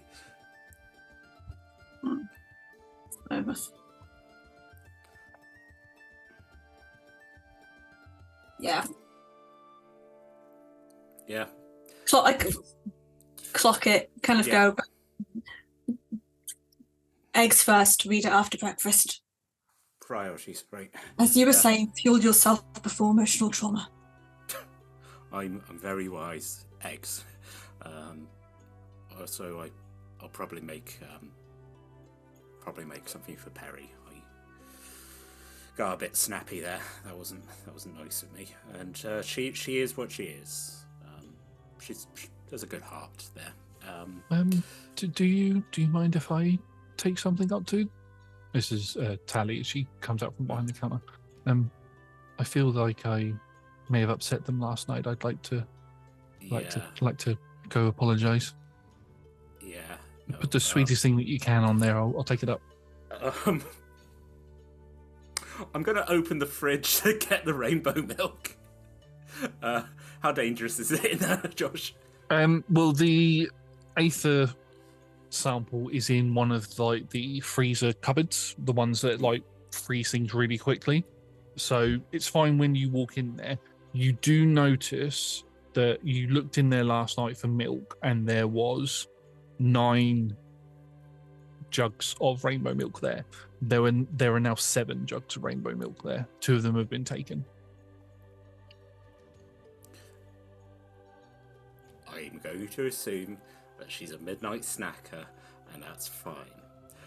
Okay, I I pour a large glass of rainbow milk. Very quickly, mostly it's oats and honey mostly to make a kind of flapjack, sweet, and then pour like sugar on. Oh, Bram, I've got something for Peri. Would you mind? Would you mind? No, that's fine. But I could reuse it instead of the flapjacks, or like Puts it down the tray, like a cake on the table that he's iced up and everything, and it says "Hi Peri" on it. And he pushes that over. That's an entire cake, Radas. That's. I know that they like sweet things, so this is the sweetest cake I could make. I put the oats in the. I assume it's like a full-size cake. It's a full-size cake. It's like this is like a family of 26 size cake. Oh, she's going to have it. Right, okay. Cake knife, plates. I'll take it. Tally grabs it. I'll go up and see Peri. You will carry on with what you're doing down here. And Rodney, I was down in the kitchen. Like, when did you have time to make this? Oh, I've got one of those like easy bake ovens. Oh, turns the camera. Well, that explains everything. It's got like fire magic in it and all that sort of stuff. It bakes things really quickly when I turn it up a bit. Does he live here? Does he live in the? No. He comes in before you do. Yeah. Before you wake up. Rodney, just had we met before? Like about 4 years ago? Did we meet? I don't think so. I remember Solomon saying that you were coming. But we never. He spoke about you quite a lot. But what did he? Nice things? What did he say? Oh, he never said anything bad about you. No, I don't think he would. Sorry, Rodney. I'm trying to piece things back together. What do you need now? I'm doing eggs. What's next? Well, I need some bacon and some sausages cooked. That'd be nice. Yeah. Yes, chef. I know we don't say that, but you know, yeah. Yeah, I don't do that nonsense. Don't say that. I served in the military, and I have the right to be called chef, and I have the right for you to treat me like I'm a military officer. But I think that's all bullshit. So don't worry about it. All right. That's all right. That's all right, Rodney. No. And as you two begin preparing breakfast, you can use your chef's feet to do your chefy bits. I do. I tell you what, because I don't know if Peri's going to eat the flapjacks, but I will make that into one of my cook's treats. Hiira, what non-dairy, not too sugary thing would you consider to be a treat? Trail mix. I make you trail mix. If you're going to eat it, you're both going to get 2 temporary hit points for the next 8 hours. So. Yeah. Very good. And as we get ready to go to break, Peri, your Sparko sound asleep. It's about 9 o'clock in the morning at this point with everything that's happened. Horrible. And you hear a gentle knock, knock, knock, knock, knock on the door. That is where we're going to go to break before any reactions are had to that knock on the door. Thank you very much, everybody. Still only day 3, people. It's the beginning of day 3. Yeah, episode 7 are we on? Just 6. Jesus. I mean, praise Pelotos. We're not going to level up until like at least 2 weeks have passed. But who knows how long that's going to take? That's going to be like 2 years of the campaign. Then you'll get to level 4. Wait. Well, I mean, yeah, it's going to be that we have sporadic leveling because we could just level up tomorrow. I'm like, we learn things, we get full. I picked a dandelion. Level up. Oh. Anyway, we're going to go take a short rest and go do so yourself, and we will see you in a little bit. Goodbye. Welcome back, everybody. We have had our short rest, and we are going to dive into the next half of this session. In the first half, our group shared details with each other of what they discovered in the previous session. Bram learned a whole bunch of new things. Peri had a nightmare, and we ended the first half with Tally knocking on Peri's door. So we're going to dive straight back in with that. Peri, you are laying in bed. It's 9 o'clock in the morning, and you hear a light knock, knock, knock on the door. Oh, one moment. I just start trying to close my notebook, refolding bits in, just kind of tidying it away, stuffing it under my bed a little bit. Then just kind of go to the door and crack it. You can see Tally is stood there holding a tray. You can just about see her face because the cake is almost like a 3-tier cake, and it's covering her. It's covering like the top of the bridge of her nose. You can just see her eyes and her hair sticking out the top. So, I brought you some food. Oh, thank you. Can I come in? I guess. Sure. Thank you. And she sort of stumbles in and puts it on the table, on your counter, because it's the tray was very heavy. She just happens to glance at the wall and go, "Did you do that?" No, that was Sunny's work. Really? Never seen Yeah. anything like it before. No, it's a bit weird. It's almost like it was done by Mozart. Oh yes, Mozart. I've seen some of his work. Yeah, very good.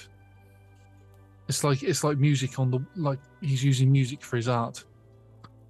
Sure. Running joke. Now, I just wanted to. Rodney made this cake for you. He said it's the sweetest cake that he could make. I just wanted to come up and just check on you. I know things might have been a bit tough yesterday or last night or this morning time with learning more about yourself, and she looks over to the box and potentially discovering that there's a lot more to you than you know. I just wanted to check to make sure you're okay. I know I had a hand in that, so I just wanted to make sure you were okay. Yeah, I'm fine, babes. Don't need to worry about me. Are you Not sure? cracked here. Yeah, I'm fine. Okay, well, I know you don't have much of your memory from your previous life, and I know, Not at all. but you and I were rather close when you were in your previous life, and that's another. Flashback to Tally killing me. Yeah, she actually didn't. She wasn't Oh, she involved. didn't? She was there, but she wasn't involved. She wasn't actually fighting you. Okay, that's useful information. Yeah, because You add some pluses. You're like, okay. That's it was plus. her. It was her first official mission, and when that happened, she hid. Oh. But I didn't want to. It was a lot of information to hit you all at once, and I know that it can be a bit overwhelming. And we were really close before, and I also feel really bad that I didn't put Peri and Brahm. I didn't put the two names together. The father had said to me when you died before that we didn't know when you would come back, so I didn't even know if I'd get to see you again in my lifetime. So, but I just want to make sure you're okay. But Rodney made some cake. I'll leave you to it now. And she goes to walk out. Oh, Tally, Yeah. one more thing. What you disclosed to me the other day, not the other day, literally yesterday. Thank you for being truthful. I really do appreciate it. I sound like I'm being sarcastic. I'm not being sarcastic, I swear. But if you could not tell Solomon that you've told me, I would really appreciate it. Okay. Yeah, I can do that. Okay. Thank you. Have a lovely day.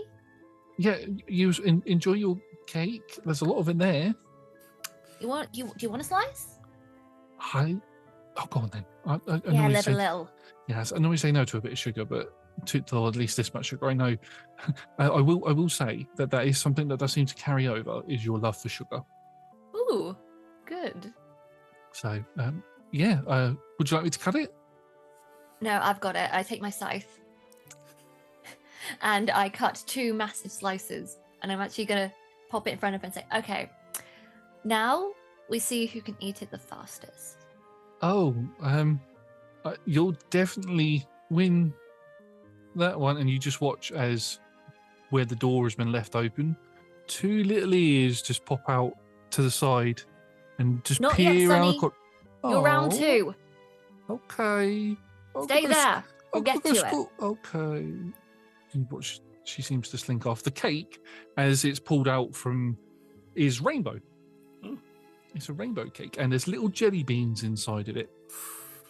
Okay, Tali, we're gonna go to quick. I've got a small cat girl to put on a sugar high before she goes to school. You ready? 3, 2, 1. Make me a Constitution saving throw. Yep. 14 for 19. I actually rolled an 18. Wow. Hey. Ooh. So you're keeping pace. You're going just a little bit quicker than Tally. Tally is surprisingly shoving this down quite fast. Make another Constitution saving throw. Yep. Oh, that wasn't good. 7. That was a natural 20. Tum. Why do I not have these rolls when I'm a player? You've never been in a cake contest before. Yeah. She begins to overtake you. She's gotten to the point where she's not using knives and using a fork now, and she's just shoveled her hands in, and she's I'm the best proper getting influence. into it. One more. One more. Ooh, okay. 19 for 24. I rolled a 19. I've rolled an 18, 20, and 19. How? Ooh.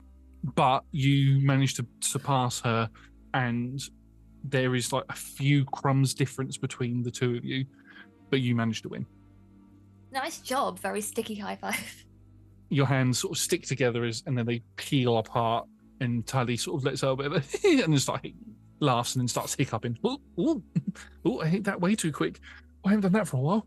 Not quick enough though. No, not quick enough. You beat me. Right. I'm Danny! And you just watch his two little beady ears come round and two green eyes, freckled face. Sunny, come here. You want some cake? Yes, please. Okay. But- The thing is that you need to eat it very fast Oh, okay. before you go to school, okay? Do you think you can handle that? I My reckon respect so. for you is on the line. Oh, I've just had breakfast, but I'm sure I can fit some cake in. Second breakfast. You're welcome. Oh, second. Cuts the same size slice. Jeebus weebus. Is that a slice or is that a door stop?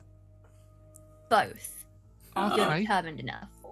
Everything I know about child nutrition is like, no. Cake is part of the food pyramid. Oh, child. Cake is the food pyramid. Am I racing against you like you just did to Tally? Do you think you can handle it? Yeah, I can handle it. Ready? Tally, count us down. Okay, 3, 2, and Sunny dives in before Tally gets to 1. She will get her first Constitution saving throw with advantage Advantage. because she's cheating. Cheating. Disadvantage. She's just had breakfast. She's full of eggs. That'll be the last roll with disadvantage. So she rolled a flat 19. I got a 19 as well. So you're both even though she took the head start. You And I've already quickly had a pick pace massive up. slice. Yeah. So we'll roll 2 more times. 21. 18. I need to keep this dice. No, it's 13. Sorry, 13. Okay, I feel a bit better now. What is the constitution of this child? It's just 0. Oh, baby. It's what I'm rolling flat. Yeah. So you begin to massively take over, and she begins to slow down, and you watch. Depending Swallows it back down. Carries on. depending on how I roll, I might take it easy on her so it's closer. Okay, cool. One more Yeah, roll. We'll see. Oh, I don't need to. 2, 3. That's a 7, but it's totally conscious that I'm taking it easy on the child. I rolled a 5. Oh, Oh. So Sunny stops before the end and goes, "Well, I can't eat anymore. I had too much breakfast." oh. Okay, we need to do this again to train you up. Okay, Okay, you did good for your first time. thank you. Can I have some of your rainbow milk? When you get back, Oh, and Okay. only if you have delivered my note. oh yes. Mummy did give me a note to give. Here's a point in order. I do not think that Sunny is going to school today Because she's full of cake. because she is full of cake and she is going to be sick at some point soon.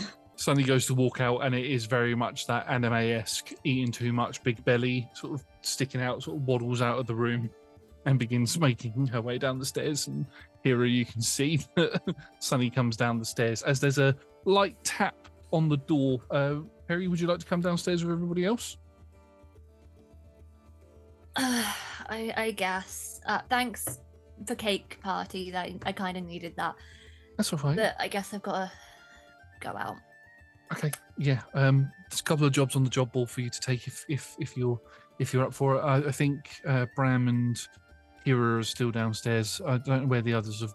I don't know if the others have gotten up yet or if they've gone or anything. But I mean, there is a very ill elf just around for some reason. Yeah, I'm sure she's they're busy in with my that. room at the minute. So, Who is she? Lucian said that a friend of his. So, I'm just taking him by his word at the minute. So I'm just gonna.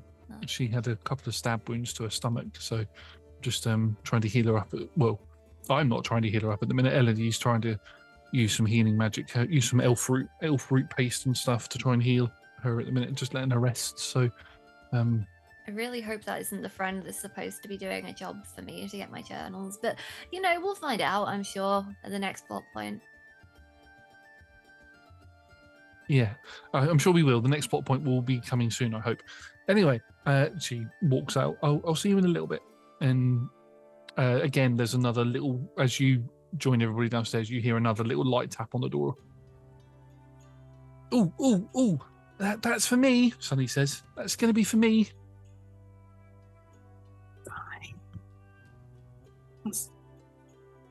Hey, kid.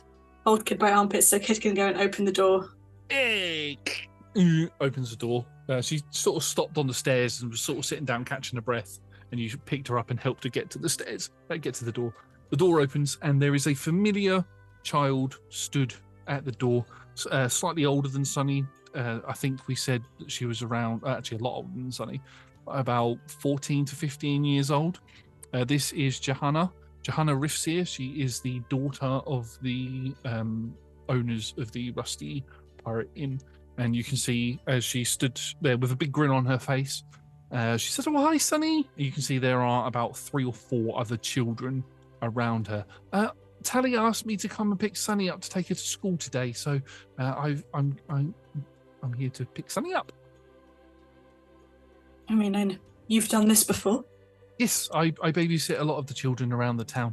I have a few jobs around the town, but babysitting is one of them. You can see, looking at the children, there is the first thing that pops out to you here is that there is a fiend fallen child stood there. She's probably about Sunny's age, maybe slightly younger, but she's got blue skin and she's got the proper like goat horns going on at the moment. They're like proper twirled round into like a really thin point, and she's got purple freckles on her face. Sorry, ice blue eyes, and she just looks at you, and she just looks up at you with a look of awe on her face. The other 3 children, there's a small human, small elf, and there's an orc with a black hat. No, sorry. It was a statement, it was a question. Oh, okay. Wow, you're really pretty. The small little fiend Forden says to you. Thank you, small child. Sunny goes up to them and sort of nudges them a little bit. Goes, "Don't say that. That's my mummy. I'm sorry. I've not seen another one like me before." Your mum's hot. What can I say? You just hear from behind the door, and everyone goes, "Huh?" Mm-hmm. Really? That's your standard? Oh, rude.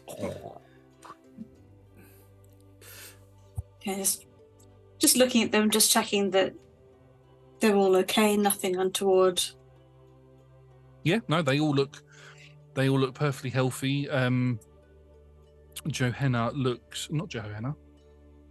Johanna, sorry. I don't know why I said Johanna.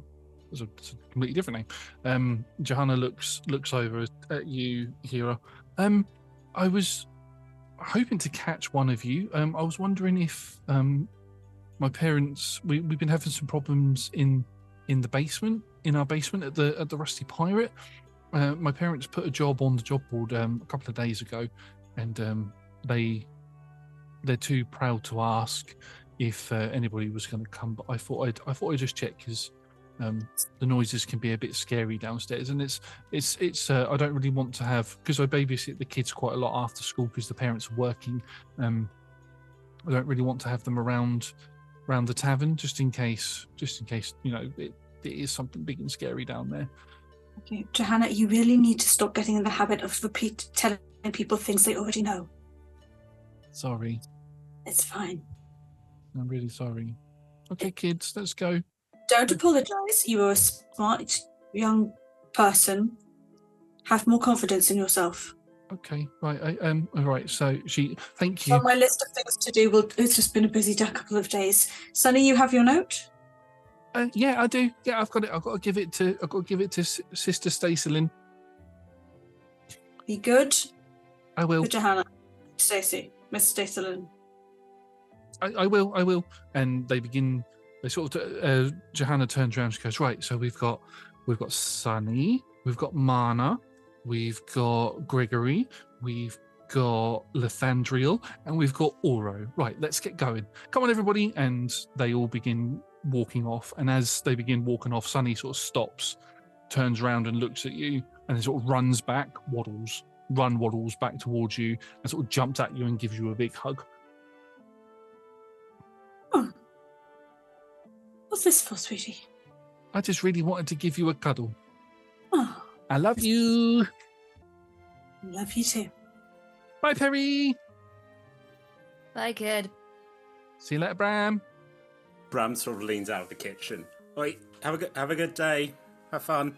Bye, Tally. Love you. Tally goes, love you too. See you later. Right. And turns around and she sort of runs. She gets a bit more of a spring in her step and waddles a lot less and catches up with everybody quite quickly. I noticed cake on her face, Peri. No, you don't. Bram also catches like a flash of black. The kiddos. All right. Well, I'm sure I saw something on Sunny's face, but it's sweet. If you had something on her face, I mean, don't look at me. It's sweet, Peri. What?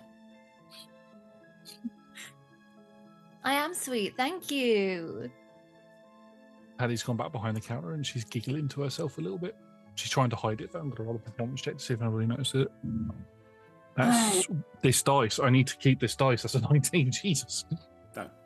So she rolled a 23. Good roll day. Yeah. I also put the cooked treats in front of these two.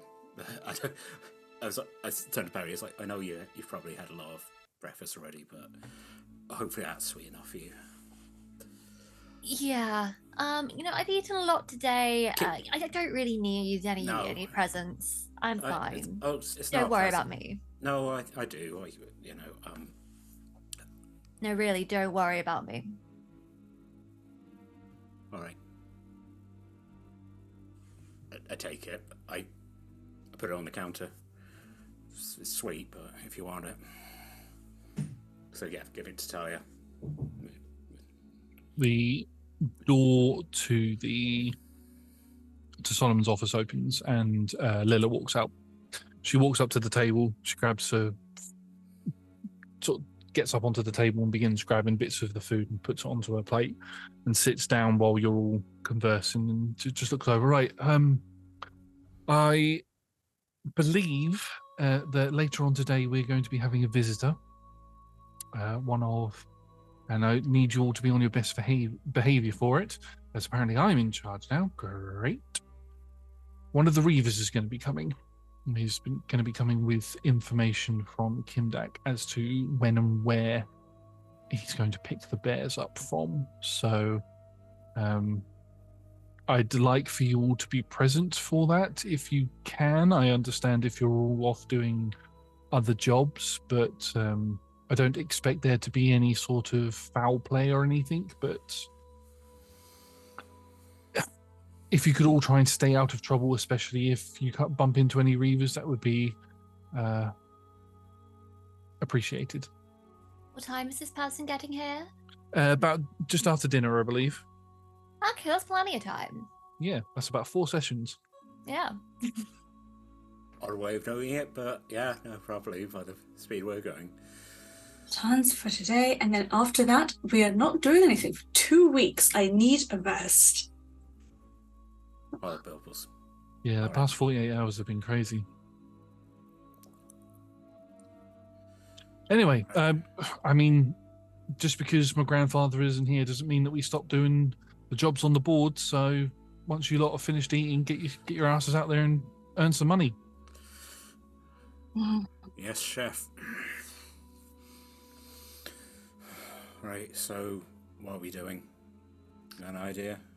Promise to help out the basement deal with their rat problem. Ah, the tavern. Alright, no, sure. Another day, another meaningless task. Fun times. Let's get to it.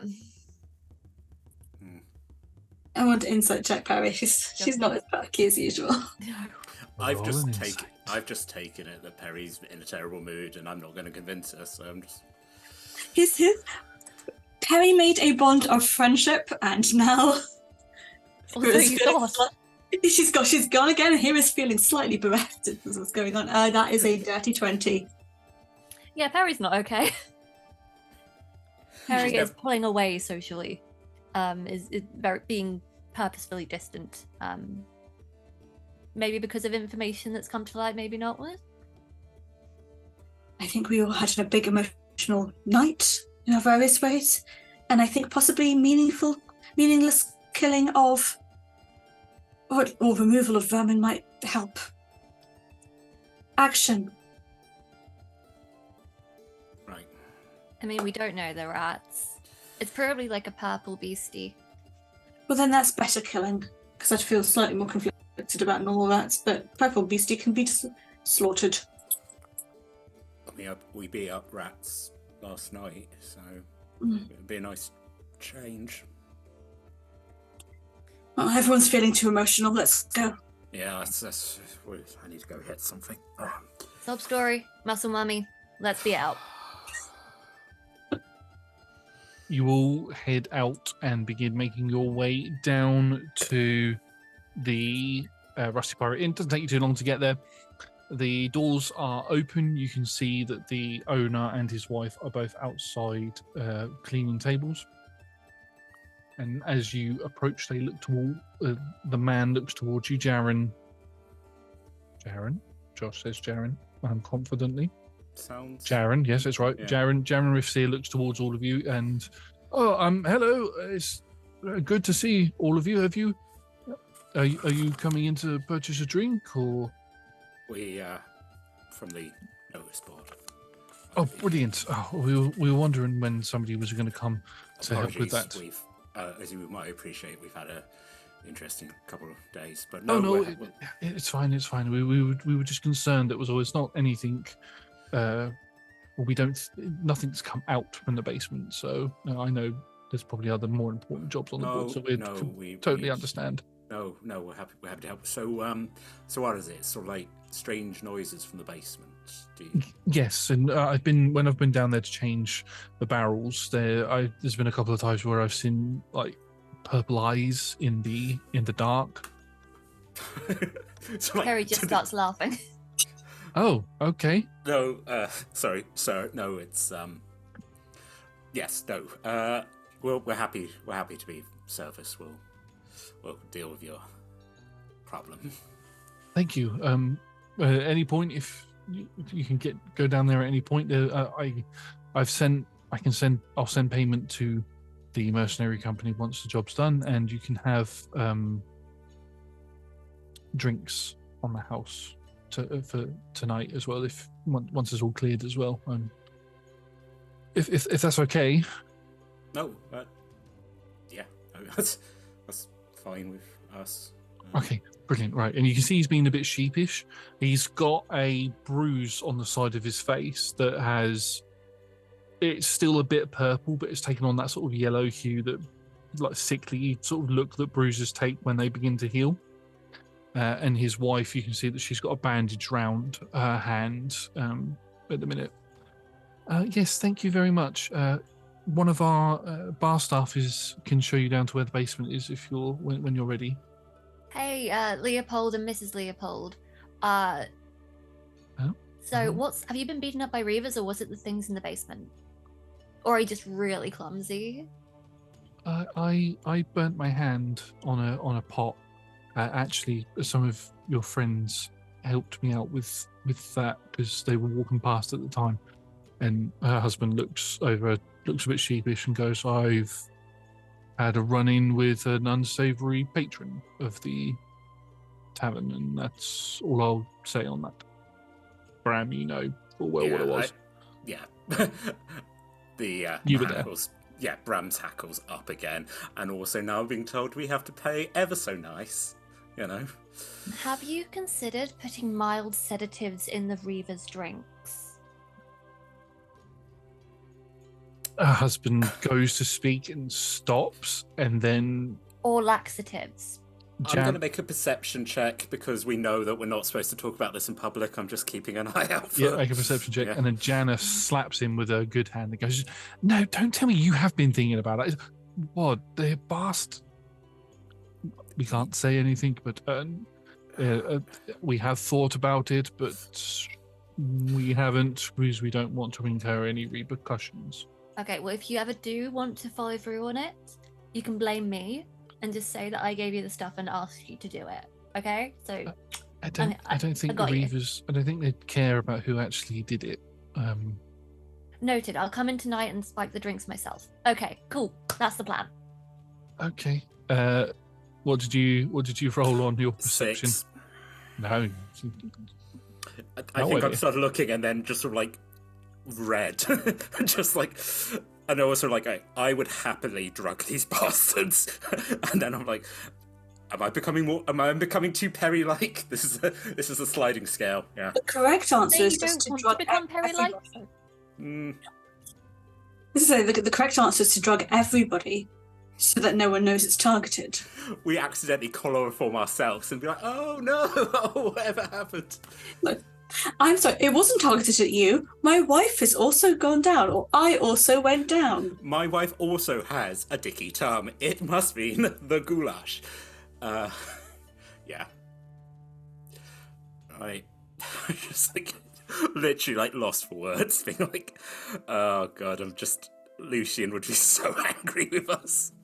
It's fine. We're not asking about any details. I think she's just... Actually, I think everyone wants just to know if anything downstairs was the one that caused the harm, as if it would be dangerous. If there's been from other people, then I think their questions have been satisfied. They might have more questions, but those are different questions. All right. We're sorry to keep your time. We'll get to the business. Okay, thank you. And they carry on what they're doing. You can enter into the bar, into the tavern-esque area, into where all the bars, drinks, and all that sort of thing. I don't know why I tripped over my words talking about that, but anyway, behind the bar is a gentleman, orcish gentleman, dark of skin, mutton, the sort of big sideburns. He's currently got a glass and he's cleaning it up, and he puts the glass down. He's like, "Oh, hello there. I recognise you lot. Do you know Lucian?" Mm-hmm. Yeah, we do. Oh, right. He's a friend of mine. Name's Crag. Oh, nice to meet you, Crag. We came from the up north together. So. Oh, right. Ew. Ew. No, don't. Nice to meet Rude, you, but okay. Oh, it's we've had. They just woke up. Yeah, no, she doesn't like getting up before. Wrong side of the bed. I get it, right? Nice to meet you, Slag. Then she also does that. Right. Yep. I'll let that Great. one pass. Yeah. Sure you will. Basement problems. Yes. Yeah, Right, if you want to come around this way, and he goes to the end of the bar and lifts the end of the bar up and allows you all to come through, and he'll take you round into where the kitchen area is. and you can see as you go into the kitchen's quite large. There's almost similar sort of layout to the mercenary company's kitchen, but on the far right wall there is a door that opens out and stairs that lead down that way, where we've had the door shut for a few days. Sounds of scratching and all of that. It's a bit horrible. Quick question. Have you or any other members of staff ever kept people down here that could be haunting the place? No, short stack. I've only been here for a few days. Who are you calling short stack? You, because you're short. Sweetheart, I could flip you like a pancake. I don't believe that. I'm gonna do it. It's not that I don't believe that. It's that I don't. Goes to flip him. He goes to put his hand up to test, and you grab his Takes finger. that hand. Crag, no. Make a strength check. Yep. Or athletics check. Athletics, probably. So that's 19 for a 25. I meant to say I don't doubt. Way. He ends up on the floor. Tall people are always so overconfident. Oh, right. I was just trying to give you a nickname because you gave me one. I Ow. didn't give you a nickname. Your name is Slag now. You're right. You're right, Crag. Yeah, I'm fine. I think I'll just hand over here. Yep. Thank you very much. Considering Anna,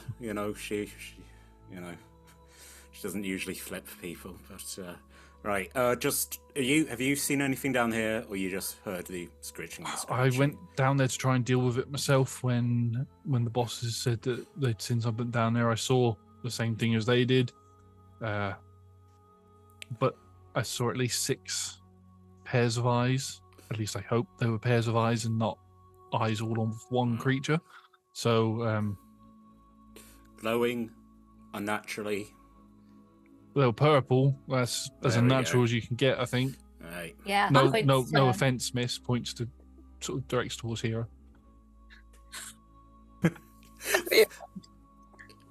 Kind of clocks that. I know I was staring at her last night, but I was like, huh. Very Right. much same. But yeah, whenever you're ready to go down there, feel free. I'll stay up here if you need vocal support. Right. Sing? Sorry? Do you sing if you're giving us vocal support? No, I can just be like, go get him, team. I thought you were going to give us like an underscore of like a do do do do do do do do. That would have been pretty cool. I can't sing, unfortunately, but I know somebody who can. I That know doesn't where they really are, help don't us. Right. Okay. How dark is it down there, Josh? Dark. There's like mugs, like tankards, right? Yeah. I sort of reach over and just. Actually, both of these people could probably see as there's like a little fox reach over, just boops it, and I cast the light cantrip on the mug. So I'm like, I could have given you a lantern to take down. oh, I mean, if you, I got the mug. We can take a lantern anyway. Yeah. Probably. Grab the lantern. This is what we use when we usually change the barrels. Here you go. Yes. Some thaumaturgy just to make the lanterns a little brighter. So, I can would you do like? magic too? Good. No one said you couldn't. Good. Yep. Just making sure you know. You're a very competent person. Sure I am. Well, you just flipped an orc, so Peri, we know Yeah, I felt it. Slag felt it. It's Crag. Sure it is. Just Bram almost as done as everyone else. Just like, if you're gonna call me that, can you just not do it in front of Lucian, please? Oh, you mean Lulu? Wait, what? Just a little bit like, there we go. Oh, that's amazing. I only learned his name last night. I'm going to be real with you. I was like, oh yeah, big guy Lulu. That makes sense. Oh, that is amazing. Right, I'm gonna. Okay, no, it's fine. Don't worry about it. Yep, go do the job when you need to. I'll be up here, And he begins pottering around the kitchen, sort of looking over expectantly for you to all go downstairs. Yeah, I'll head with my lantern. Okay. Sorry, Talia? Just follow. Okay, so you all make your way down the stairs. Now, it is very dark down here. Now, as per the homebrew rules, we are not using D&D standard night vision because it's bullshit and it doesn't make things scary. So, how it works, if you have night vision, you can make perception checks down here with disadvantage to see things going on, as you would for somebody else as standard looking in the night. If you don't have dark vision, you're blind. What if we eat our carrots? If you eat your carrots, I might let you have a small version of dark sight or however it's called. Interesting. Like I do low have light dark vision. but I just, just for clarity. I also have dark vision, and we've also got 2 sources of light down here at the moment. Does that make it a straight roll? Because we also have light. Oh yes, that'll make it a straight roll. So you begin walking down, you have your torches, you have your glowing mugs, glowing tankards. And as you get to the bottom of the stairs, it swings around to the left. The right side is like a wall. And as it swings around, it opens out into a large basement area. There are barrels everywhere. There are crates everywhere. Some of the crates have been cracked open and there's food that's spilled all over the floor. You can see there looks like there have been some chewing. Some chewing has gone on within the crates, and there's a bit of liquid on the floor as well. Can everybody make me a perception check, please? 24. 15. 13. Okay, so with the 13, you can hear the sounds of things scurrying around, but you can't narrow down where they are. I can't see anything, but you can just hear the scratches and scurrying. With the 15, you get that sort of thing in the corner of your eyes where you go to look somewhere and then something else moves in the corner of your eye. You quickly look in the other direction, but you can't see it. You just miss it as it disappears behind, as whatever it is disappears behind a crate or something like that. With the 24, however, you can hear and see all of the below, but every now and then you see a few eyes or what look like eyes appear in the darkness. And if you move the lantern over, you watch as these giant rats come into view before scurrying away. However, these giant rats have got pure purple eyes.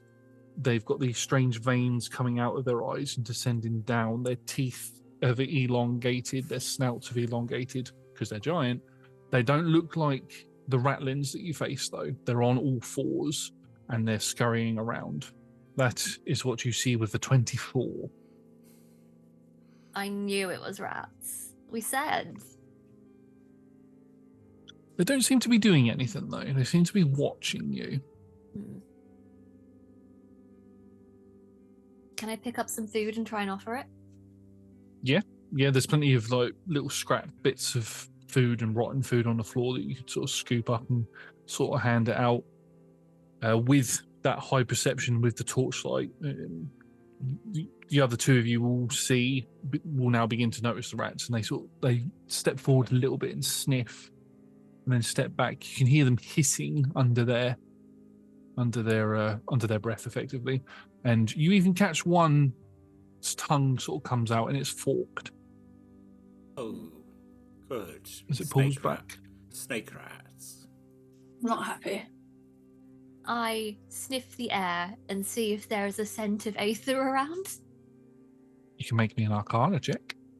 Okay, I can try. Anybody with magical power can roll. Anybody with magic can roll Ooh. Arcana.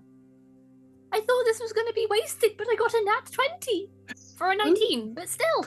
I got a 7. I'm just like, oh no. The Aether is not that strong with you, Bram. I don't also think I wasn't there for the 8th, so I was like... Oh, yeah. Yeah, I'm like... 2. I rolled a 2. 3 minus 1. Oh, So I'm we're all distressed. it might be the recent revelation that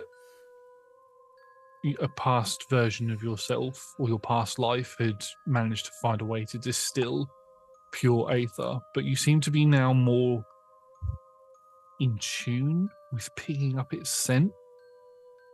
And as you do this, as you sniff the air, there is a strong whiff of magic in the air. There's magic in the air. Anyway, and it seems to be oozing from these creatures, from these rats. But it's not as if there's been a site of infection. It's coming from the rats themselves. Seems to be, yeah. Looking at their forms, they are disfigured and looking grotesque. If you were to guess, this is the mid stage of the metamorphosis between them going from rat to ratling. Okay. So they're beginning Oh. to transform into it. So in Pokemon evolutions, this is the middle one before they get to the big stage. Yeah. Cool. But they're not the Rat- cute ones anymore. No, Rattata and Raticate need an evolution. Do it, Game Freak. They're going to Rat- steal it. They're going to steal Rattling now. yeah, Yeah. rattling. Yeah. Yeah. Rattling.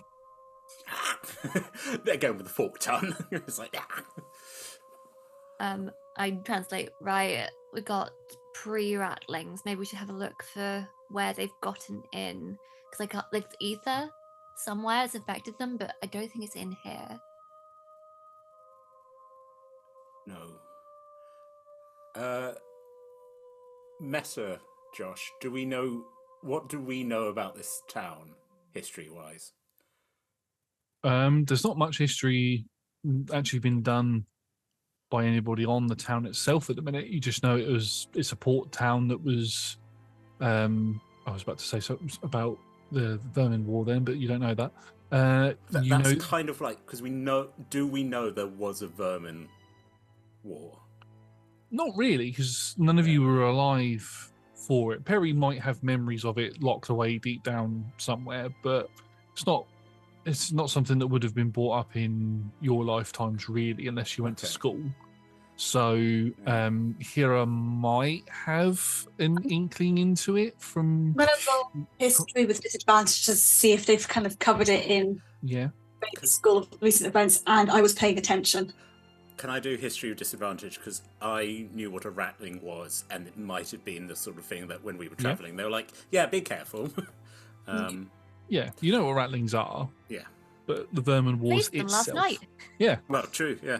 yeah, the Vermin Wars itself might be a bit unknown to you Yeah. younglings. 13. 13. 5. Again, I know what a rattling is. Yeah, you know what a rattling is. Hiira, there was a brief topic on the Vermin Wars, but that was it. It wasn't anything that went too in depth in the Imperium because it wasn't something that overly affected Idorune's current climate, as it were. Whereas the Rising does affect the current sort of ecosystem of the continent. Also, I've not learned anything about it, and Sunny has learned the version that is appropriate for 6-year-olds. Yeah. There were rats. It was bad. So, the rats came and attacked the city. We all had to move, but we were strong, and we came back and grew back together again. The end. Yeah, basically. Yeah.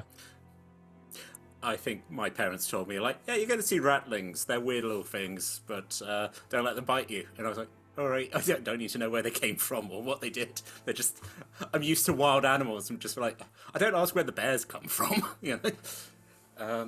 Don't even know if your Come from parents... Bearland. Bearland. Bearland. Come from yeah, Bearland. Yeah. to the north. Yeah. Just a land of bears and bears. Yeah. Ruled over by King Bear. The Lord of all bears. Josh, write it down. We want to go to Bearland. That's a Yeah. major. Like, because we're holding the lights up to them. Are they They do seem to cower away from the lights as you have to get a little bit closer to them in order for the light to hit them fully. They do cower away from it or from you. Right. But they are constantly got their heads up in the air and they're sniffing at the food that Peri's holding in their hand. What are we thinking? Are there any holes in the walls? We will go with your perception of a 24, moving it around and trying to see, like getting every time you move the light around, the rats move from different locations. Some of them will run out sort of like across the footpath that you're on and will dive into another set of crates. As you move it around, you can see there is a set of crates in the back right corner, and there seems to be a crack that goes from the ceiling all the way down but splits out into a wide arch. But there's crates in front of it. Found it. Let's move the crate. Let's go in. Right, we're actually going into the crack then. Yeah, you got to go to the source of the problem. Always dive into the crack. Glance at the beefling, as we are two of the probably the bulkiest. Yeah, I know we got two other orcs, but also like, oh no, yeah, no, we're beefy, you know, beefy mum and sad boy. Sub story.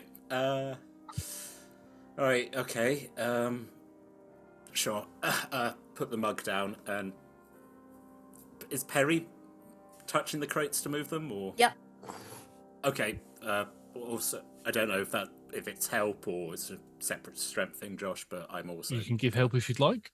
If you try, Peri is like, no, I got this. All right.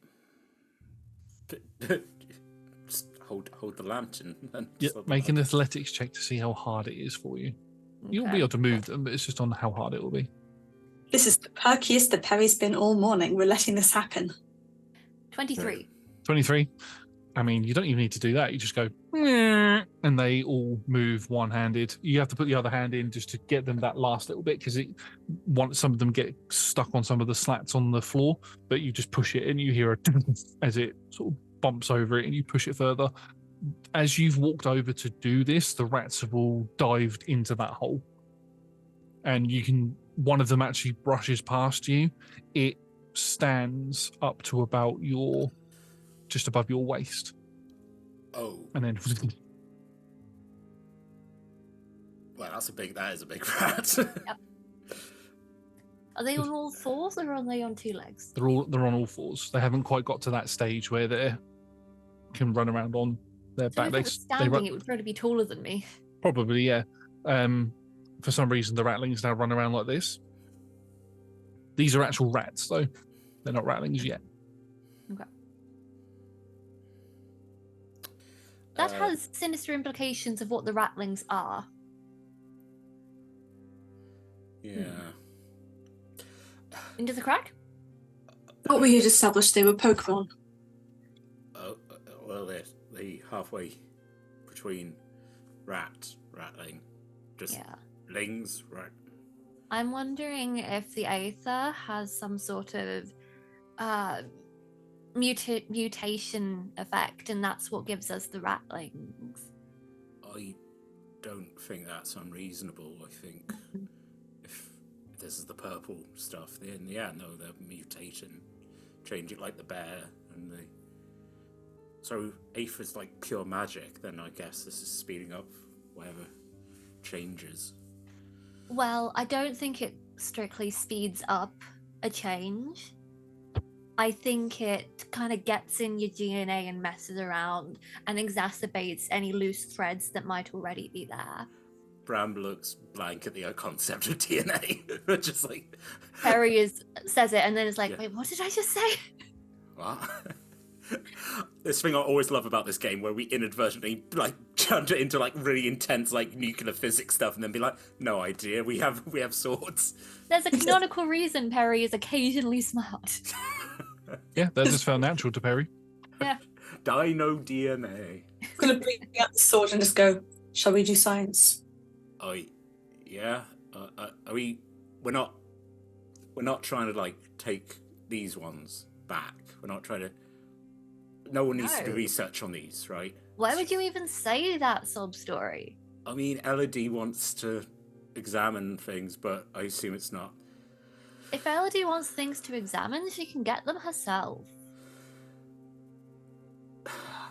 Sure. So it's ladies first, I believe. Looks at Muscle Mummy. Fine. I like to think like the two of us side over side, and then the camera pans over to Muscle Mummy. She's like, how big's the crack, Josh? Can we all? It will be a bit for those of you who are above the average height of 5'5". Yes, that is the average height. As much to my knowledge of it not being that, I thought it was taller than that. But anyway, anybody who's above 5'5" will have to sort of squeeze themselves in. It's not a tunnel or anything. It's a wall that leads into a larger crack. What have I done? They're squeezing themselves into the crack, are they? Yes. There's so many ways I can make that worse that I'm not going to go down that avenue. Audience, you can play the Oh My card. I know we don't have it. Yeah, no, but it's doubled. It's Both of these. Oh boo! Ooh boo! Ooh boo! Ooh boo! You squeeze I in. am going to, yes, in my my large muscular tall frame, in my armor, and just oh god, I can't take myself seriously. Squeeze myself. Everyone, just get it out of your system. Oh, stepbrother, etc., etc. Just gonna speed through this. You made that 10 times worse, Tom. I know, and now I am the sacrificial goat here. Does anybody know Grease? No. Thankfully. The musical? Okay, well you're gonna have to go in dry. Never go. Just go. Right. Please tell me you're safe. Yeah, that's all done with that. Let's go. Yeah. We better on the other side. It's fine. Oh, this Push spell. on through. Yeah, just Yeah, you squeeze through. Your armor sort of catches on the sides a little bit as, God damn it, as you pop out the other side. It's not like a tunnel or anything. It is a one entry, pop straight out the other end sort of thing. Is there light on that other side? Yes, Daylight. purple light. Purple. Oh, purple light. Okay. Yeah. Fancy. well, the the passage is slightly wider now, Thanks. Thank you. and there's purple light in here. And also with you. I like to keep things wholesome in the club, guys. Hey, can we keep it Oh, wholesome dear. in the club tonight? Perry, do you want to go next, or should Bram? Sob story. Go on. All right. I through this slightly larger gap.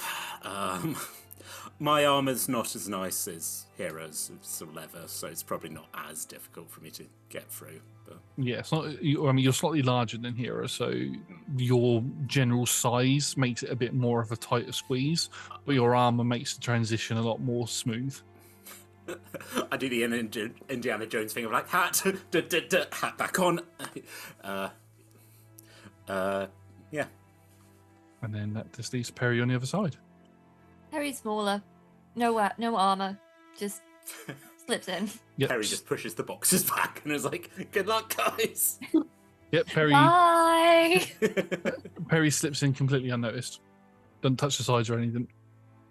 As all three of you appear on a ledge on the other side, there is a deep, almost like a cliff side that goes down at an angle that leads to the source of the light. The light that's shining on the ceiling is purple, but it's shimmering like water does. And as you look down, you can see that you're in a large cavern and there is a lake full of purple water. And you can see there are a lot of these rats either in the water or drinking the water. Well, we did know that the water around here might be permeated. That was the bears. They supposedly there was water dripping on the purple stuff. legitimately don't know what we're going to do about this. It's not really like we can beat up like a rat king or something and Destroy the vermin, block off the entrance. We can use the corpses to block the river. That is very much how, like, during war, that they give people infections. I don't know if that's going to make things worse. But I suppose if the water here is infected, the town might be. So, again, looking up and, like, does this seem like a stagnant pond? This isn't, like, trickling out into the town. Not into the town, but it does look like this lake does have a river that goes off from it, but seems to go further down into this cavern. In fact, roll me a perception check, everybody, please. 19.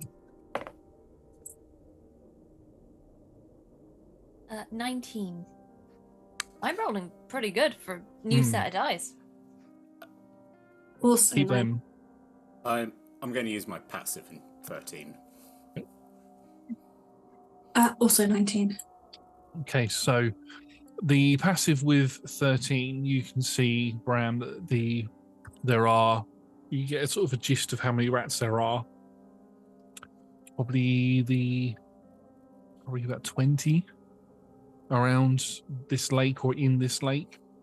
With the two 19s, I'll give you two different results here, just to spice things up a bit. So, Peri, you notice that this river goes on. This lake, sorry, has a river that breaks off from it, and that lake carries on further down. And you can focus in on that. You can hear the sounds of like a waterfall. So this cavern goes very, very deep. Hiira, with your 19, as you look around and you spot the river and all of that sort of stuff, and as you spot that where the river goes, you begin to follow it, but instead of focusing on it like Peri does, something catches your eye. A few things catch your eye, and that is buildings, ruined buildings all around. And as you look around, you can see that there are just ruins everywhere, all over this cavern. Some of these buildings are on the side. Some are fully collapsed. It's just like parts of the foundation that are there. And when you look up, you can see that there looks to be stalactites, the ones that point down. Yep, stalactites that are pointing down where there is bits of ether dripping down from. But there seems to be a formation, like a jagged thing that goes along the ceiling, but there's stalactites on either side of it. And when you look at it, it looks like there's a big crack going along and almost seemingly going off for miles down here. This cavern is huge.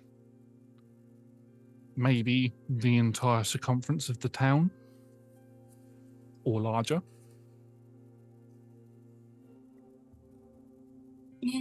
Interesting.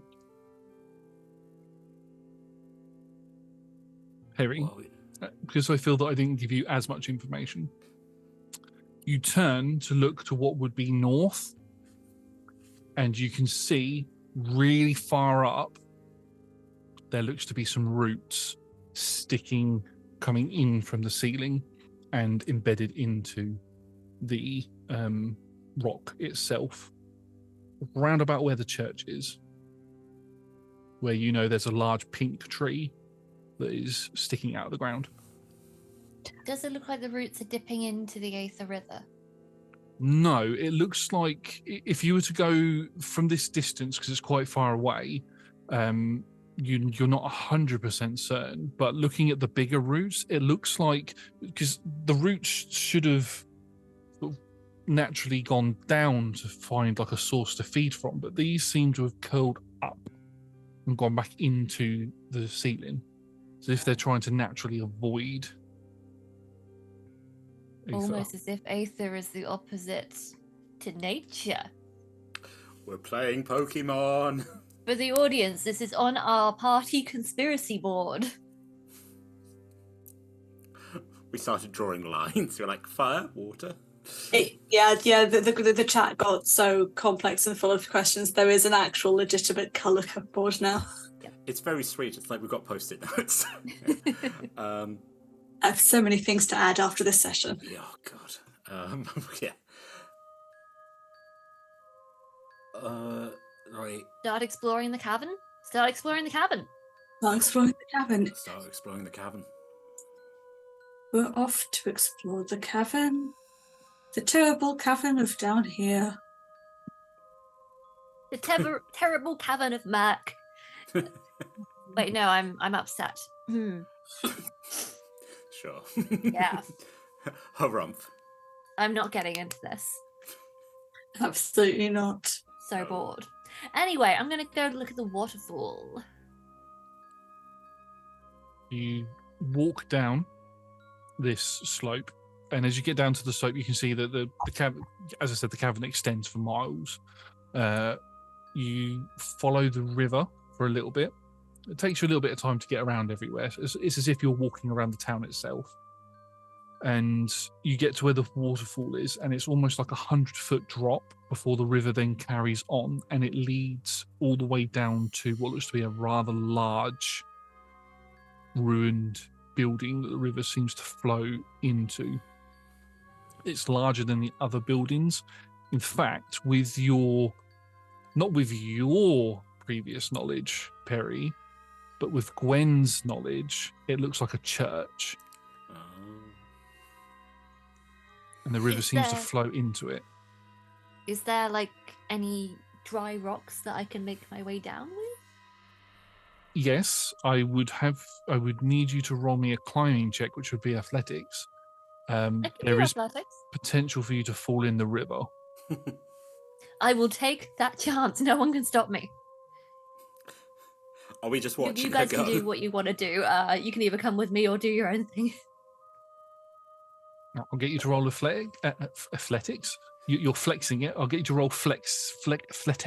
Athletics. Shut up, Josh. Athletics. You can roll athletics. While you're rolling that, I'm going to see what Brahm and Hiira want to do. Alia wants to go swimming. Very badly. Hero probably thinks it's a bad idea. Do it. Go on. We need another mutated dragon. Do it. You did just absorb quite a bit of Aether just last night, this morning even. I think I could take a little bit before it became a problem. You're a fiend fallen. You might even become a demon or a devil. Science. Science.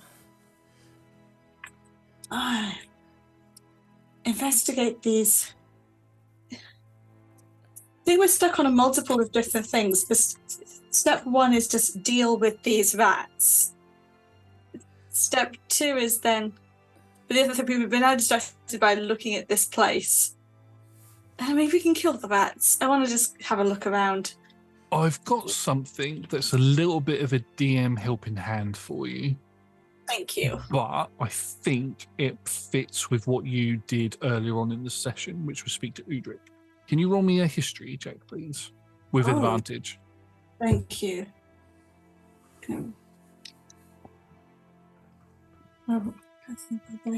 Okay, 11.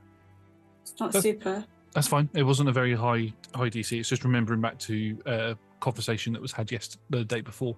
Kimdak wants the bears for their magical property, is what Lida told you. Whatever their magic is that's within them is what he's interested in. There is potential that you could replace those with these rats, which are larger and probably full of more magic. I don't want to give him stuff, but also...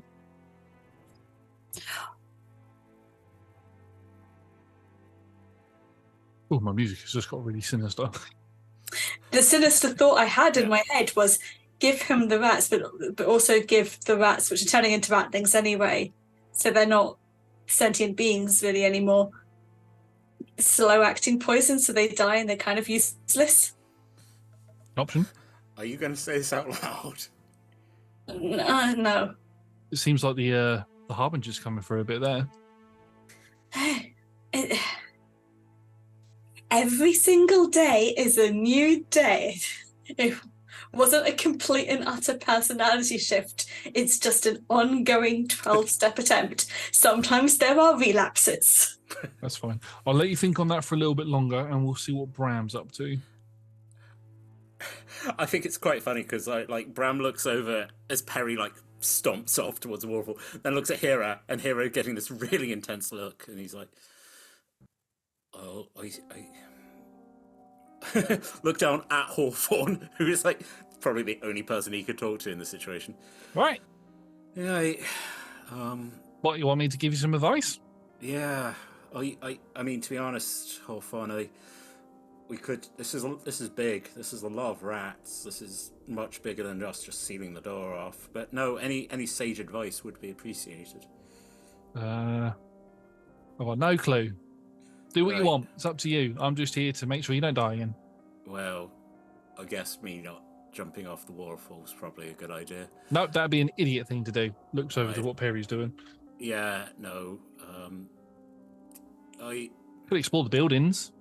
That's not a bad idea, actually. I mean, you've been around for a while, right? Yeah. You know what this place is? Yeah. Do I have to investigate so I know, and then you could say that you knew the entire time? Yeah. It's always a just to, I think as I'm walking, like, just to check in, is there anything I can do to make you happier? Am I doing an okay job at being... Yeah, you're doing an okay job. I'm just a dick. I would never say that, Majesty. Well, no, don't call me that. That's just... See, now that's being a dick. Is you, you thinking of me as some sort of higher up. Just carry on with what you're doing, all right? I will tell you, though, that it's old. Old as balls, right? This place is older than what you probably think. Yeah, no, I'm going to go look in one of the buildings. Okay. So you go and look in one of the buildings. The first thing that you see is a small house. It's the first like complete building that seems to be safe to walk into. The house itself is on a small slant, however you want to say that. And so you have to kind of walk in tenderly so you don't fall over. There are tables and chairs made out of wood. There seems to be a lot of cloth around, sort of at the, like in the base of the house where it seems everything's sort of slid down to the bottom. And as you look, you can see that there's bones mixed in with that cloth. And you begin moving around a bit more, and you can see that there are pictures or paintings, full-on paintings. In fact, no, actual pictures, not illusionary magic, not paintings, as if somebody has taken a full-on photograph, put it into a frame, and it seems to have smashed and is just sort of laying there. And it seems to be a very faded picture of some humans, maybe? I'm going to ask you to roll me a perception check. 16. As you're looking around, you begin to hear I don't know if this is coming through on the mic, but it's almost like a phone vibrating sort of sound, and it's like a faint humming noise. And you walk into what is clearly the kitchen area that seems to have contraptions in here that you have no idea what they are. They look similar to like Rodney's walk-in freezer and all of that, but they don't seem to be there's no like magical power core to them or anything. There's like wires and stuff sticking out of them, and it's really odd. But you move some of the rubble out of the way, and you can see that there is a metallic sphere with a small handle sticking out of it. Was that the thing vibrating? That was the thing that was vibrating. Right. Yeah, I guess have a better look at this sphere. Do you pick the sphere up by the sphere or by the handle? By the handle. As you pick the sphere up by the handle, what are you thinking about at the moment? Bram again grew up on like stories from his parents who are adventurers. He's like ancient civilization or something. There's sort of like the cloth. The cloth's not like moth-eaten, you know, but everything's faded. I think Bram is like, this is a old civilization and this is a kitchen. Just. So you think of your parents. Yeah. As you grab the handle of this orb thing and pull it out, an image of your mother goes through your head, and the orb itself begins to glow a light blue, emanating from your hand. This light blue energy goes into the orb, and you watch as it extends outwards, and a warhammer is in your hand. Oh. You then think of your father, and it proper like morphs around, and there is a instrument in your hand that you're not familiar with. It's a guitar, but you're not familiar with it. I think because I played the lute, it's enough for me to be like, this is a stringed instrument. I'm like, what? The name of... I just nanotechnology. Just like, okay. And then it goes to form back into the ball, but you watch as the blue light dims out of it, and it just falls apart onto the floor. Oh. I collect the pieces and put them in my bag. You can add ancient magitech to your inventory. Amazing, thank you. Oh Josh, we had enough weird. We have this precursors now. is me slowing things down. Yes, well, this has turned into like Horizon Zero Dawn. Where it's like, Wow, Josh, I legitimately did not think this is where we were going. Ancient Magitech, right? I'll let the others... I'll tell you what, I'll let the others do what they're doing, but I think Bram's going to keep having a look around this building, see what else he can find. I am going to come back to Hiira first, because I think Peri's thing is going to be quite big. So... Hiira. I'm doing a twofer. So I noticed the buildings earlier, so I'm going to start exploring them. But I've got 3 spell slots and a sleep spell.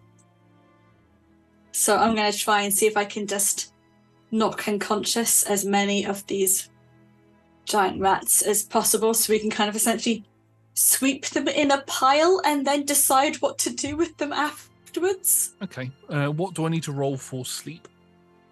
It's like hit points. Nothing. You just need to tell me how many hit points they have so I can get how many of them I hit. Do you need to roll the dice to see how much you do? Yeah. Got it. Roll the dice. Okay. Then we'll see how many you get.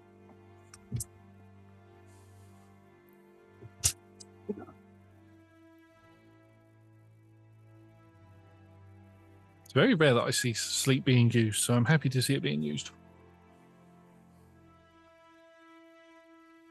22 with my first spell slot. Ooh. Hey, you get 3. Okay. 3 of them in one in the lake, 2 just quite close to where you are but hadn't spotted you. The one in the lake just starts floating, and 2 others just sort of don't just like fall flat on the floor, but they sort of nestle themselves in and start going to sleep. Harry, if it's safe, can you pick that one up for me? And then I'm just going to kind of tie up. Yeah, Perry's not there at the minute, but yeah, you can tie up the other 2. Yeah. When they get there, they're climbing down places. Yeah. You tie up 2 of them, and then you go to look into one of the other houses. Could I get you to roll me a perception or investigation check as you walk in? This is a slightly larger house than the one that Bram went into. Okay, baby.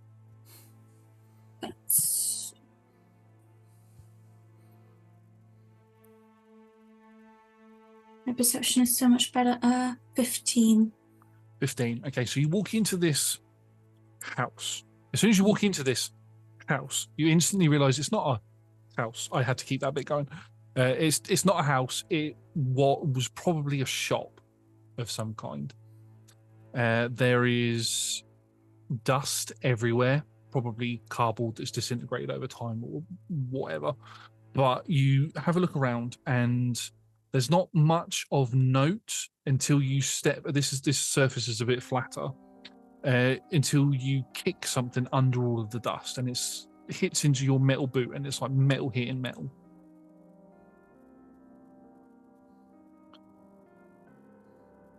You can reach down and pick it up, and what you find is a sword. Now, this is what type of sword do you use? A big one. Big sword. Big sword. Long sword. So this is a long sword. It is a bit rusted in places, but it other than the odd patches that it has, it's in pristine condition. The thing that is strange about it is going up the blade, there seems to be almost like squared off veins that lead off the blade and like go straight up the center, and then like little veins pop off into where the actual edges of the sword are. And that sort of like little divot leads down to the handguard where there is a hole that you can look right through. Interesting.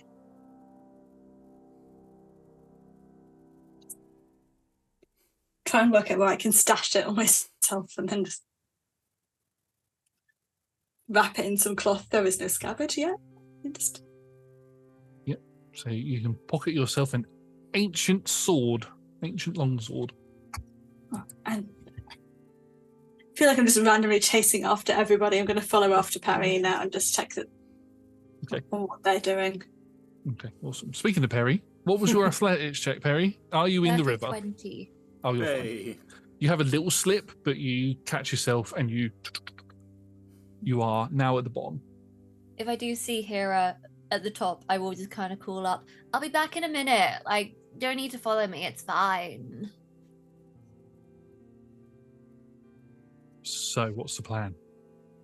Go have a look at this church, I guess. Would you say that you're being pulled to the church more because of Gwen or because of your own curiosity? Little column A, little column B. Yeah, that's fair. Yeah, I've got some sort of connection to the Guardians who seem to not like me very much, and some other unknown figure alongside them. So I guess I kind of figure that there might be something here. It looks pretty ancient. So one thing that does happen to you as you begin to get closer to the church is that the warmth inside of you that Gwen sometimes gives you, especially when you go into your rage, begins to expand and sort of encompasses you a bit more, and it makes you, it's up to you how it makes you feel, but it's a warm and comforting sensation, while also there being a slight amount of anxiousness and nervousness coming through. I actually start to tear up a little bit at the warmth, because I've just been feeling so overwhelmed and fraught. I kind of give myself a little bit of a hug and just say, "It's okay, Gwen. Right? Everything's okay. Right?" It's like a reassuring pulse within you. Okay. You can't kill me, can you?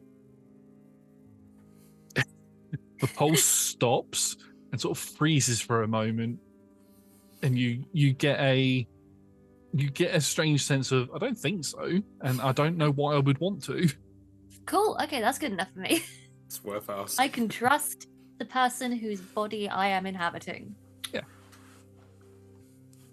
You walk into the church. Now, you've seen the buildings as you've approached, and they were all in pretty bad condition. Now, other than the broken glass to this church, it is very much in good nick. The tower of the church is probably the thing that's taken the most heavy damage, and there's a hole in the roof as well where some stalactites are poking through. So as you enter into the church, you can see there's rocks all over the floor. The seating arrangements are all broken, but it is a lovely piece of architecture. If architecture interests you in any way, shape, or form, this is like walking into one of the Vatican churches, sort of thing. It is beautiful but old. Make me a religion check, please. I'm also going to look for any characters similar to one on my journal, I think, as well. Yeah. Religion. I have +1 in religion, so that's 13. 13. Okay, so I'll include the looking for characters. You see them everywhere. This matches not the same handwriting, but same sort of text is written all over the place on the walls and stuff. You don't see. This is a church, and you know that the most prominent church in the modern world is the Church of Balance for life and death, and that there are normally shrines to the other guardians other than the nature guardian within those churches. There is not a single piece of iconography for any of the guardians in this church, but there is iconography for other things. What other things? There is iconography for 1, 2, 3, 4, 5, 6, 7, 8, 9, 10 other beings. Are any of them holding a big scythe? That is a good question. Let me just quickly check. Yes, one of them. I would like to inspect this one. See you. So, as you walk over to it, the symbol that you walk over to, so they're all different statues, is what I should say. Right, statues. The statues are all of humanoid beings. All of their features are androgynous, so you can't tell exactly what species they are. You can, with some of them, determine what gender they might be, but the one that you walk over to, the thing that stands out to you first is the symbol for this being, which is on its pedestal, on the pedestal at the base of the statue, and it's a partially shattered one-eyed skull with 3 triangles in a tight formation spiral. Will you allow that I've brought my journal with me to make notes? Yes. I begin making notes and making a rubbing. Actually, Yep. I might make rubbing of as many of the symbols as I can. Yeah, you can do that. So I'll go through all of them for you. So the one that looks like the head of the statues has a sword with a circle crossguard of blue and white with clouds and lightning engraved. The next one, and that's looks like a male figure with a big beard. Mhm. The next is a more feminine looking figure. The symbol is a green clover leaf behind a seashell with 3 wave-like swirls. The next is the first one that I described with the skull. The next one is a sunflower with a starburst in the center. The next is a circle with 7 inverted points radiating. So not quite a 7-point star, it's just in on itself. Mhm. The next is an oak tree with a face. The next is a coin with the symbol of a skull on one side and a woman's face on the other. The next is the upper half of a clockwork gear stylized like an eye. The next is a hammer with a circle behind it with 3 points. And the last one is a snake in the shape of a dagger attached to a circular shackle. Yeah, with 5 claws sticking out, 5 claws as part of the handguard. That is everything that you see. And with your perception, I will say that at the end where the altar is, where you would assume that a priest would do their procession, there looks to be a pristine book on there. Yes, going over.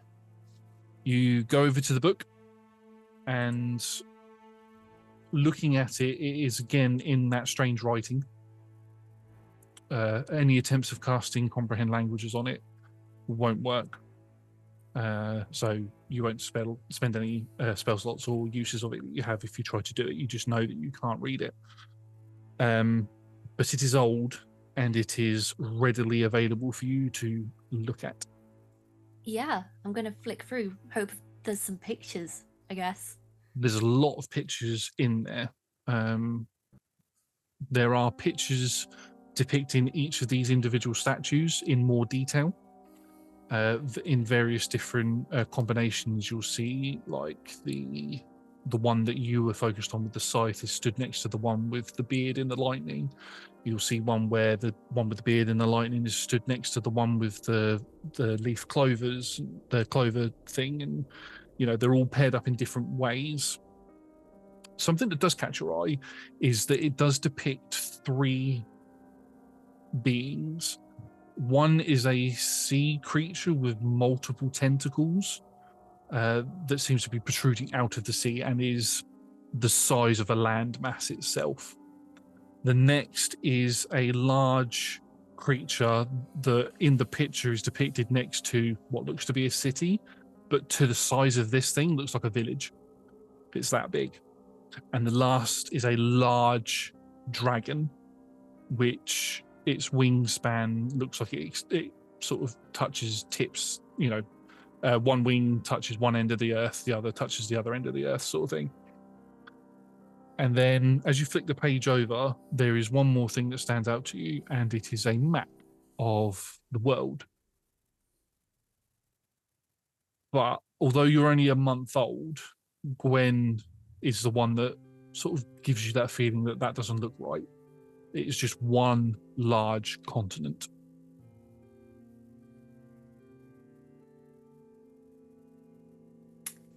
Great. Okay. Can I roll a history check on this? Yeah, sure. Roll me a history check. Come on. Oh. These dice. These dice. Keep them. Yeah. It's still a -1, so it's actually 17. 17. Okay, so with a 17, you don't quite get all of the information that I have prepared for you. However, what you do get is a blistering headache as something tries to force itself out of your mind. Where are my D4s? Rude, Gwen. It's not Gwen. You are going to take 3 points of psychic damage as a memory tries to force its way out of you, not out of Gwen, out of you, and doesn't quite get there. But you do get floods of other information, and the information on like the War of Divinity, where the old gods of the world fought against each other, basically, and tried to stop these beings known as primordials from destroying the world. That sort of information floods into your head, and you get the information that it was a god known as Odysseus who was it Odysseus? Odious, sorry. Odious. The Right, former king Odysseus. of Ithaca. Yeah. The fellow goat owner. The god Odious, the king of the gods, it took him breaking apart the continent to end the war and sealing away another being. The being with the skull symbol had to be sealed away. The gods had to leave the world, and the guardians were left in its place. And then it flashes forward, and you get this word in your head called the reawakening, or the awakening, and you come into a memory of yourself, you believe, stood with 2 other figures in front of a floating wizard-like person who seems to be trying to harness this large light in the sky, and that's where your memory hits you and causes you to buckle over in pain.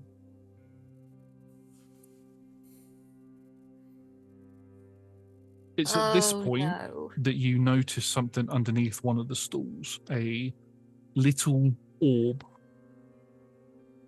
that's glowing purple. Pick it up. Yep, you pick it up and hold it in your hand. You can feel that there's magic coming from this. Can I inspect it? Yeah, you just have a little look over it. You can't quite tell what it does, but there is magic coming from it. Okay. I tap it against something? Just makes like a glass noise, like a tink, tink, tink noise. Don't really do anything. That's one for later. I'm going to put the orb in my bag, and I'm going to try and take the book. Put that in my bag as well.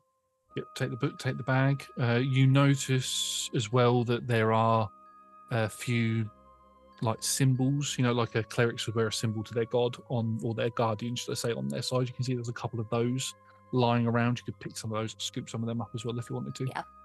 Yep. Awesome. Anything else? Are there any side rooms or any like big murals or anything? So most of the walls, they're not destroyed, but they don't. Most of them have got like almost like hieroglyphic style pictures on them. It's not hieroglyphics, but it's like they've got pictures all over them with the writing underneath. So there's loads of that around, and it just seems to depict these different individual figures doing different things around. You can't quite read what it is, but you see one of them hands like a big bag to a bunch of people who are begging that towards them. And there's another one that seems to be overseeing two people fighting, and just sort of various different random things that you would maybe have seen like the Guardians depict in their own shrines and stuff. Okay. With this information, I've probably been away for like 45 minutes at least. I think Hiira's biting at the bit to find out where you are. Yeah, and I've got a banging migraine. Yes. So I kind of put stuff in the bag, and I kind of look around, and I kind of make a mental note saying, I'll be back, and I look at the statues, give them all finger guns as I make my way back. And as you begin to make your way back, there is one last feeling that you get, and it's a feeling of familiarity. Familiarity. That's the word, thank you. But it's coming from you and not Gwen. I stop in my tracks and look around again. And the feeling fades. I've been here before. Maybe I've done this before. At least I'm making progress. Okay. I'll be back. I go back up the cliff. Yep, you climb back up the cliff. I won't make you roll again to climb back up. But as you get back up to the top, what are Hiira and Brahm doing? I was looking around the rest of the house, not just the kitchen, to see if I can find any other weird objects or anything that's like the handle of the sphere. Make an investigation check for me, please. Key smokes. What have we got? It is investigation is. It's an 11. You don't find anything as grand as the orb as before. You do find a broken dagger, again with a hole in the hilt, a hole in the handguard. Sorry, but it's broken. It's not. The blade's broken. The blade's broken. Yeah, the blade and part of the handle is broken. The end part of the handle is broken off. So you've just got like the handguard and part of the handle, and like a jagged edge for the dagger bit. Maybe the blacksmith would be interested. Again, finding cloth to, because he said there was cloth on the floor, right? Yeah, it's cloth on the floor. You can wrap it up. It. Yeah. I will say with the 11 as well, as you do find some metals as well.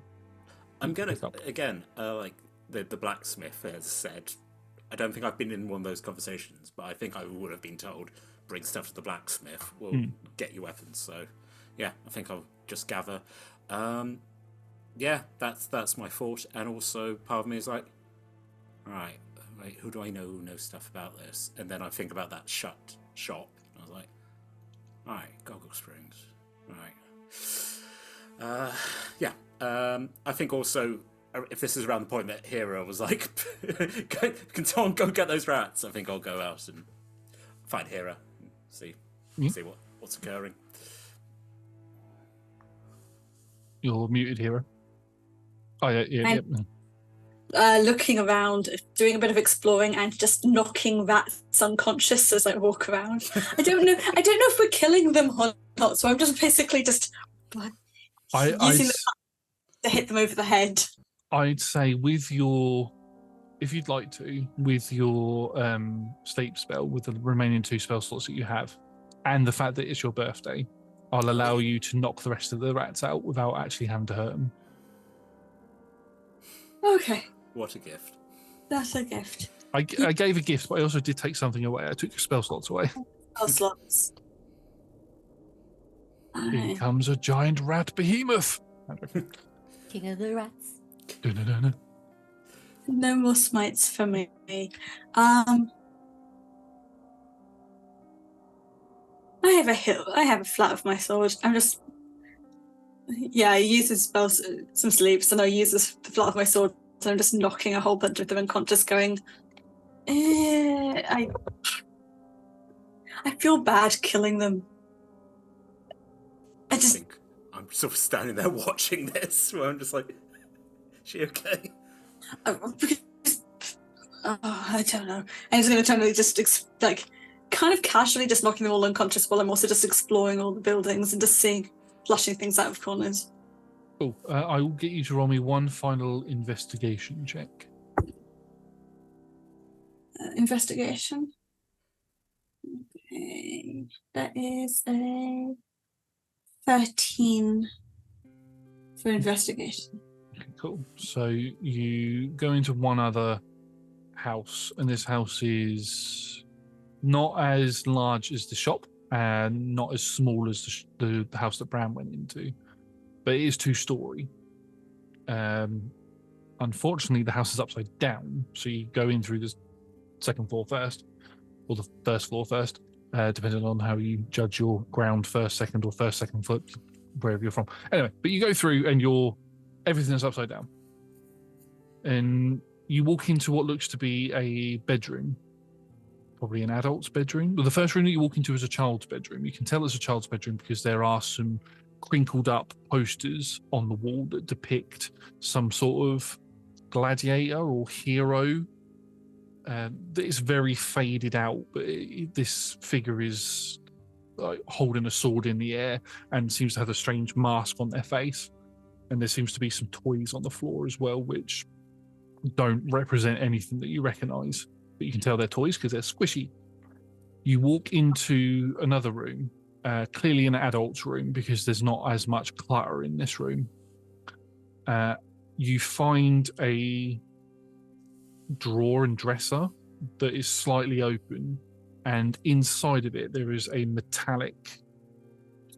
almost metallic rectangular thing that's probably about 6 inches wide by 6 inches by 3 inches, but it's got an oval end on one side, and you can have a look at it and you can see there looks to be like a raised section on the not the rounded end, but the other end of it. Almost looks like a remote control, but not a remote control.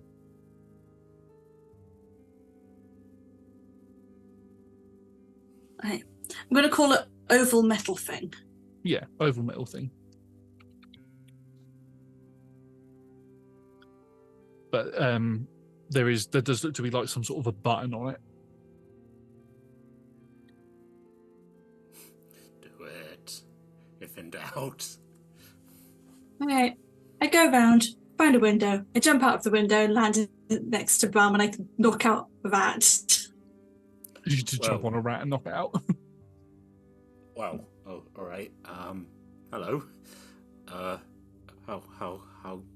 goes it? Any luck? Knocked out a bunch of rats.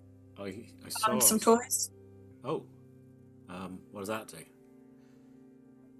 You generally use them to entertain children with. Oh. I found something, sort of old piece of tech that kind of reads your mind, sort of brought things back from my past. Also found a knife, you know. This is old stuff, I think. Like, this might be earlier civilizations, sort of primordial times, maybe. I don't know. Where's Peri? As Peri climbs over the edge. Hi, Hey, I'm back from beyond the cliffs. what did you find anything good? No, it's just a crumbly old church, pretty boring. Show. I found it's like magic stuff here. Like I will show them like the broken thing. It was like it formed into weapon and an instrument. It's like read my mind about what I wanted to see, and I'm thinking this is old like primordial stuff, like civilization before this one, maybe. Primordial. Hmm. Well, that's thousands of years ago. You know, sort of old religion, back before Guardians, I think. Yeah, maybe. I did want to ask you before you started climbing down a cliff. When I first noticed if you'd had any memories of anything down here. But yeah, No, Not there's us. nothing. it's fair enough. Right, to kind of pull us back, are we going to just... looks down at the rats underneath your feet. Are we just going to kill them? Are we going to... I mean, we probably shouldn't seal that up, but... I mean, this seems to be... God, I don't know who we're going to tell about this. If there's like an antiques facing them. Nobody. Nobody? The group and the group only. Right. I don't trust anyone who's not already in the know of things. And we have a tenuous alliance to do no harm to each other.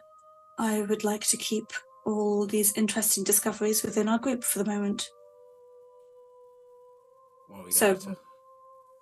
I mean, Elodie, Lucy and Tally. But, like, outside of the home. We probably shouldn't tell Solomon about this. No. No. What about if we tell the people in the bar to seal up the hole and then we'll kill the rats? Should we look for another way of exit through here so that we can re-enter it if they are sealed up and their basement is, usable? I think we should try and find another way in or out. I mean, who knows how long that's going to take, though. But the water's going somewhere, right? It's either going to go deeper into the cave, or... So water normally comes from a source within mountains. So if we go back up to the source, we'll go into the mountains. And if we follow it the other way, it will be led to... Is there a prominent river nearby where it goes above ground? There is. There's the area where they were fishing, and it goes past where the bears were. And So obviously there's mountains probably there. an exit there. I don't know if we'll be able to fit through it. I've never followed a river from an underground ex-metropolis before.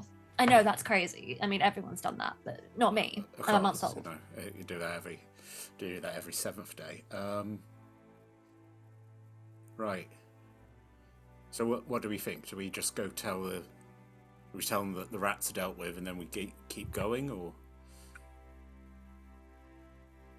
Strapping some rats to my hips to carry them as we're talking. Okay. Like proof of concept, or you trying to swap those for things. Oh, are you going to give them to Kimmy? Plan. I mean, Two I can for work. the bears and one for Allergy to go and experiment on. I mean, ideally, we don't want Kimmy to get his hands on it, but Exactly. if it's like a little bit of something, maybe we could poison them. I had that idea. Get out of my head. No, yeah, great minds. It's a very common idea. I can't believe Distancing. I'm the one who's doing this, but if Kimdat was angry about us just stealing some bears, he's going to be even angrier about us killing his rats. There are Unless we ways give- to make it look natural. I did not say that. He's... Where are my dads when I need them? No, sure, if we need to poison the rats, we need to poison the rats. I also don't like the idea of giving him The thing extra... that would have me not doing it is that the person they are being in league with Kimdak is much better at poisons. They are known to be much better at poisons than I am. Sub story. I'm your dad now, and I say we poison the rats. Not poison. Okay, Dad. We poison the rats. We give them to the Reaver who's coming tonight. Mm-hmm. We We poison deal their with that. drinks. Poisoning all round. They weren't bears. They mistook the bears just because these rats are so large. They're not bear cubs. They are actually these rats. I mean, they were in. They saw the massacred bears. They just. Yes, but in the fight, they just mistook what they saw, and they thought that they were bear cubs, but actually they were these rats. Ooh, we know lots of people that use magic. They could just change what they look like. They're magical anyway, right? Someone can do that. Right? Bram's chest wound aches with let's not piss off Kimdak. I think that is an excellent idea if we were only concerned about short term, but we'll bear it in mind for future things. I thought it was a good idea. I'm not saying it's not a good idea. I think it's an excellent idea.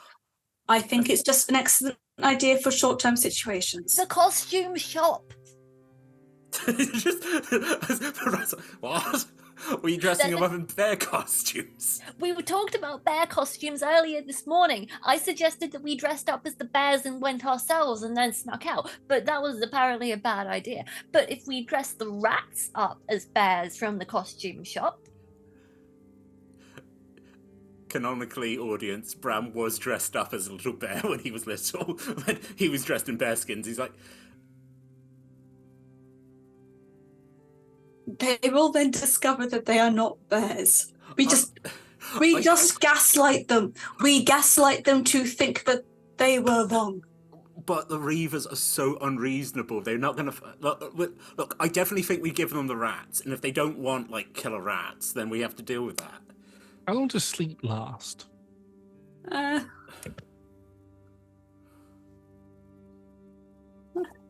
don't know. I was doing it for flavour and fun. Just covered in swarming rats. Duration. 1 minute, but I also have a sword and I have been hitting them. Yeah, I'll say that you've knocked them out and they're clean. They're clean out. In order for you to take 3 rats with you, each of you are going to need to take 1 each because they're giant. Sure. You're saying I can't carry a rat? You can carry a rat. It's just half your size. I could be dwarfed by a rat. So do you want to try and find an alternative way out of here and seal the exit to so that the rats can't get out to the pub? Yes. Yes. Okay. Although if we think the alternative exit is near the church, I'd like to try and steer them away from that as subtly as I can. Okay. So the sealing of the current entrance, one of you can easily slip out and let Crag know that job's complete, but you're going to seal the exit and find another way out. He's like, "Are you sure?" But you let him know that. I'll just speed things along a bit because we're near the end now. But you do that. You're going to have to cause a partial cave-in in this area in order to get that to sort of block, which is easy enough for you to do. without causing too much damage to the structure of the tavern. You do that. I'm going to need a perception or investigation check from everybody to find a way out of here. Advantage for Peri because you're trying to avoid the church and you've covered the most land mass as well down here. That was very useful, thank you. 12. I am carrying multiple rats. So I'm just like, I can't see much. Also 12. I'm also now carrying a rat. 21, I'm carrying a rat, it's no excuse. So how many rats are you Honestly, actually I was bringing? going to take all the rats. How many rats are you bringing with you though? Because you can bring more than 3 if you want, because all 20 of them were knocked out. But you wouldn't be able to bring all 20 of them. We need to bring... It's 2 bears, right? Yeah, these rats are bigger than the bears. Yeah, 2. So we can swap it like, okay, maybe a rat each, then maybe it is 3. I have 2 hicks. I can carry 2 rats. I will carry 1 rat under an arm so I can hit things if I need to. I will carry 1 because my bag is quite big now. Yep. Okay, so there's 4 rats in total. So, Peri, with your perception check being really high, you steer the other 2 away from the church. You both see it off in the distance, but it's not really... An old crumbly church. Yeah, it's not the way you're being led. So there are... as you begin walking, you do see that like there's streets beginning to form with the buildings. That all seems to be naturally melded in with the rocks and stuff. Peri, you quickly begin to pick up tracks. And the tracks are of 3 things: 2 feet and a small circle together in tandem. Solomon. And you follow those tracks and it leads up to a building that is pretty much, it's a 3-story building. It looks like it's intact apart from the roof is not attached. You follow those tracks into the building and up the stairs, and you can see that there is a large, where the roof would be, there is a large wooden platform with a door, and you can unhook that and hook it open and climb out, and you are now in the stables behind the mercenary company. That's convenient. Oh, What a coinky dink. He built his whole guild on top of this. Trying to put these rats up into the... Yeah, you help each other to get the rats up. You get into the back into the mercenary guild. Everybody's there. Tally and Lilla are both having a discussion at the counter. You bring the rats into the kitchen area, and Rodney's like, "Oh, hang on a minute. Those things look bloody filthy. What are you bringing them in here for?" It's the best. We're taking them out. Don't worry, we're not going to let them near any of the food, and we're going to wash our hands, Rodney. You better make sure you do. I ain't serving you lot. You lot are filthy. Where have you been? Been underground or something? You know, adventuring.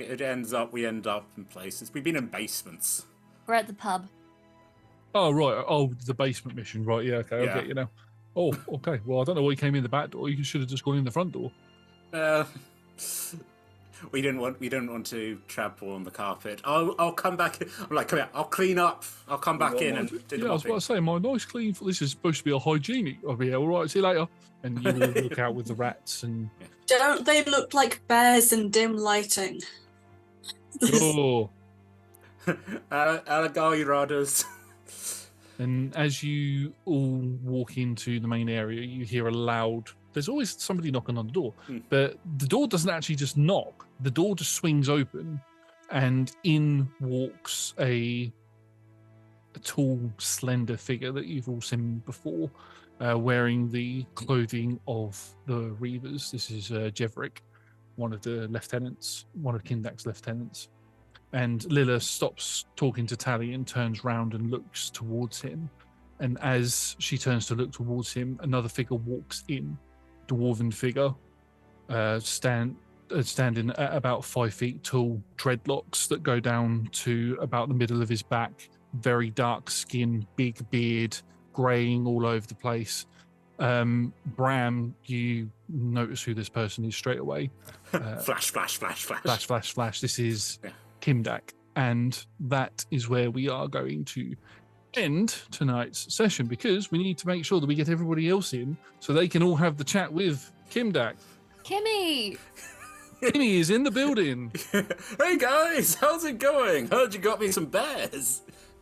They are definitely bears. Definitely does. Thank you very much, everybody, for watching. We have been Roll Together RPG. If you like what you have seen, please join us on Mondays and Tuesdays for other D&D content, and we also play non-D&D games on other days. Check our socials to find out which days we play those on. You can find us on YouTube. If you're already on YouTube, please do consider leaving us a like, comment, and subscribe to the channel. It helps the algorithm tell us that you like us and that you want us to make more of this stuff, so we will do that. You can also find us on podcasts by searching Well Together RPG. Massive thank you to the D20 Club on Patreon. They are the best. They are amazing. You can join them from as one of your local currency per month, or one goat that must be sent to Dom. You can join those through links in chat or in the description below. They've helped us make a Discord and a wiki page. Go there if you want to find out more information on this campaign or any of our other campaigns that are set in Faerun or and beyond. Massive thank you to our sponsors and supporters, and we will see you next time for Shenanigans. Shenanigans. Goodbye.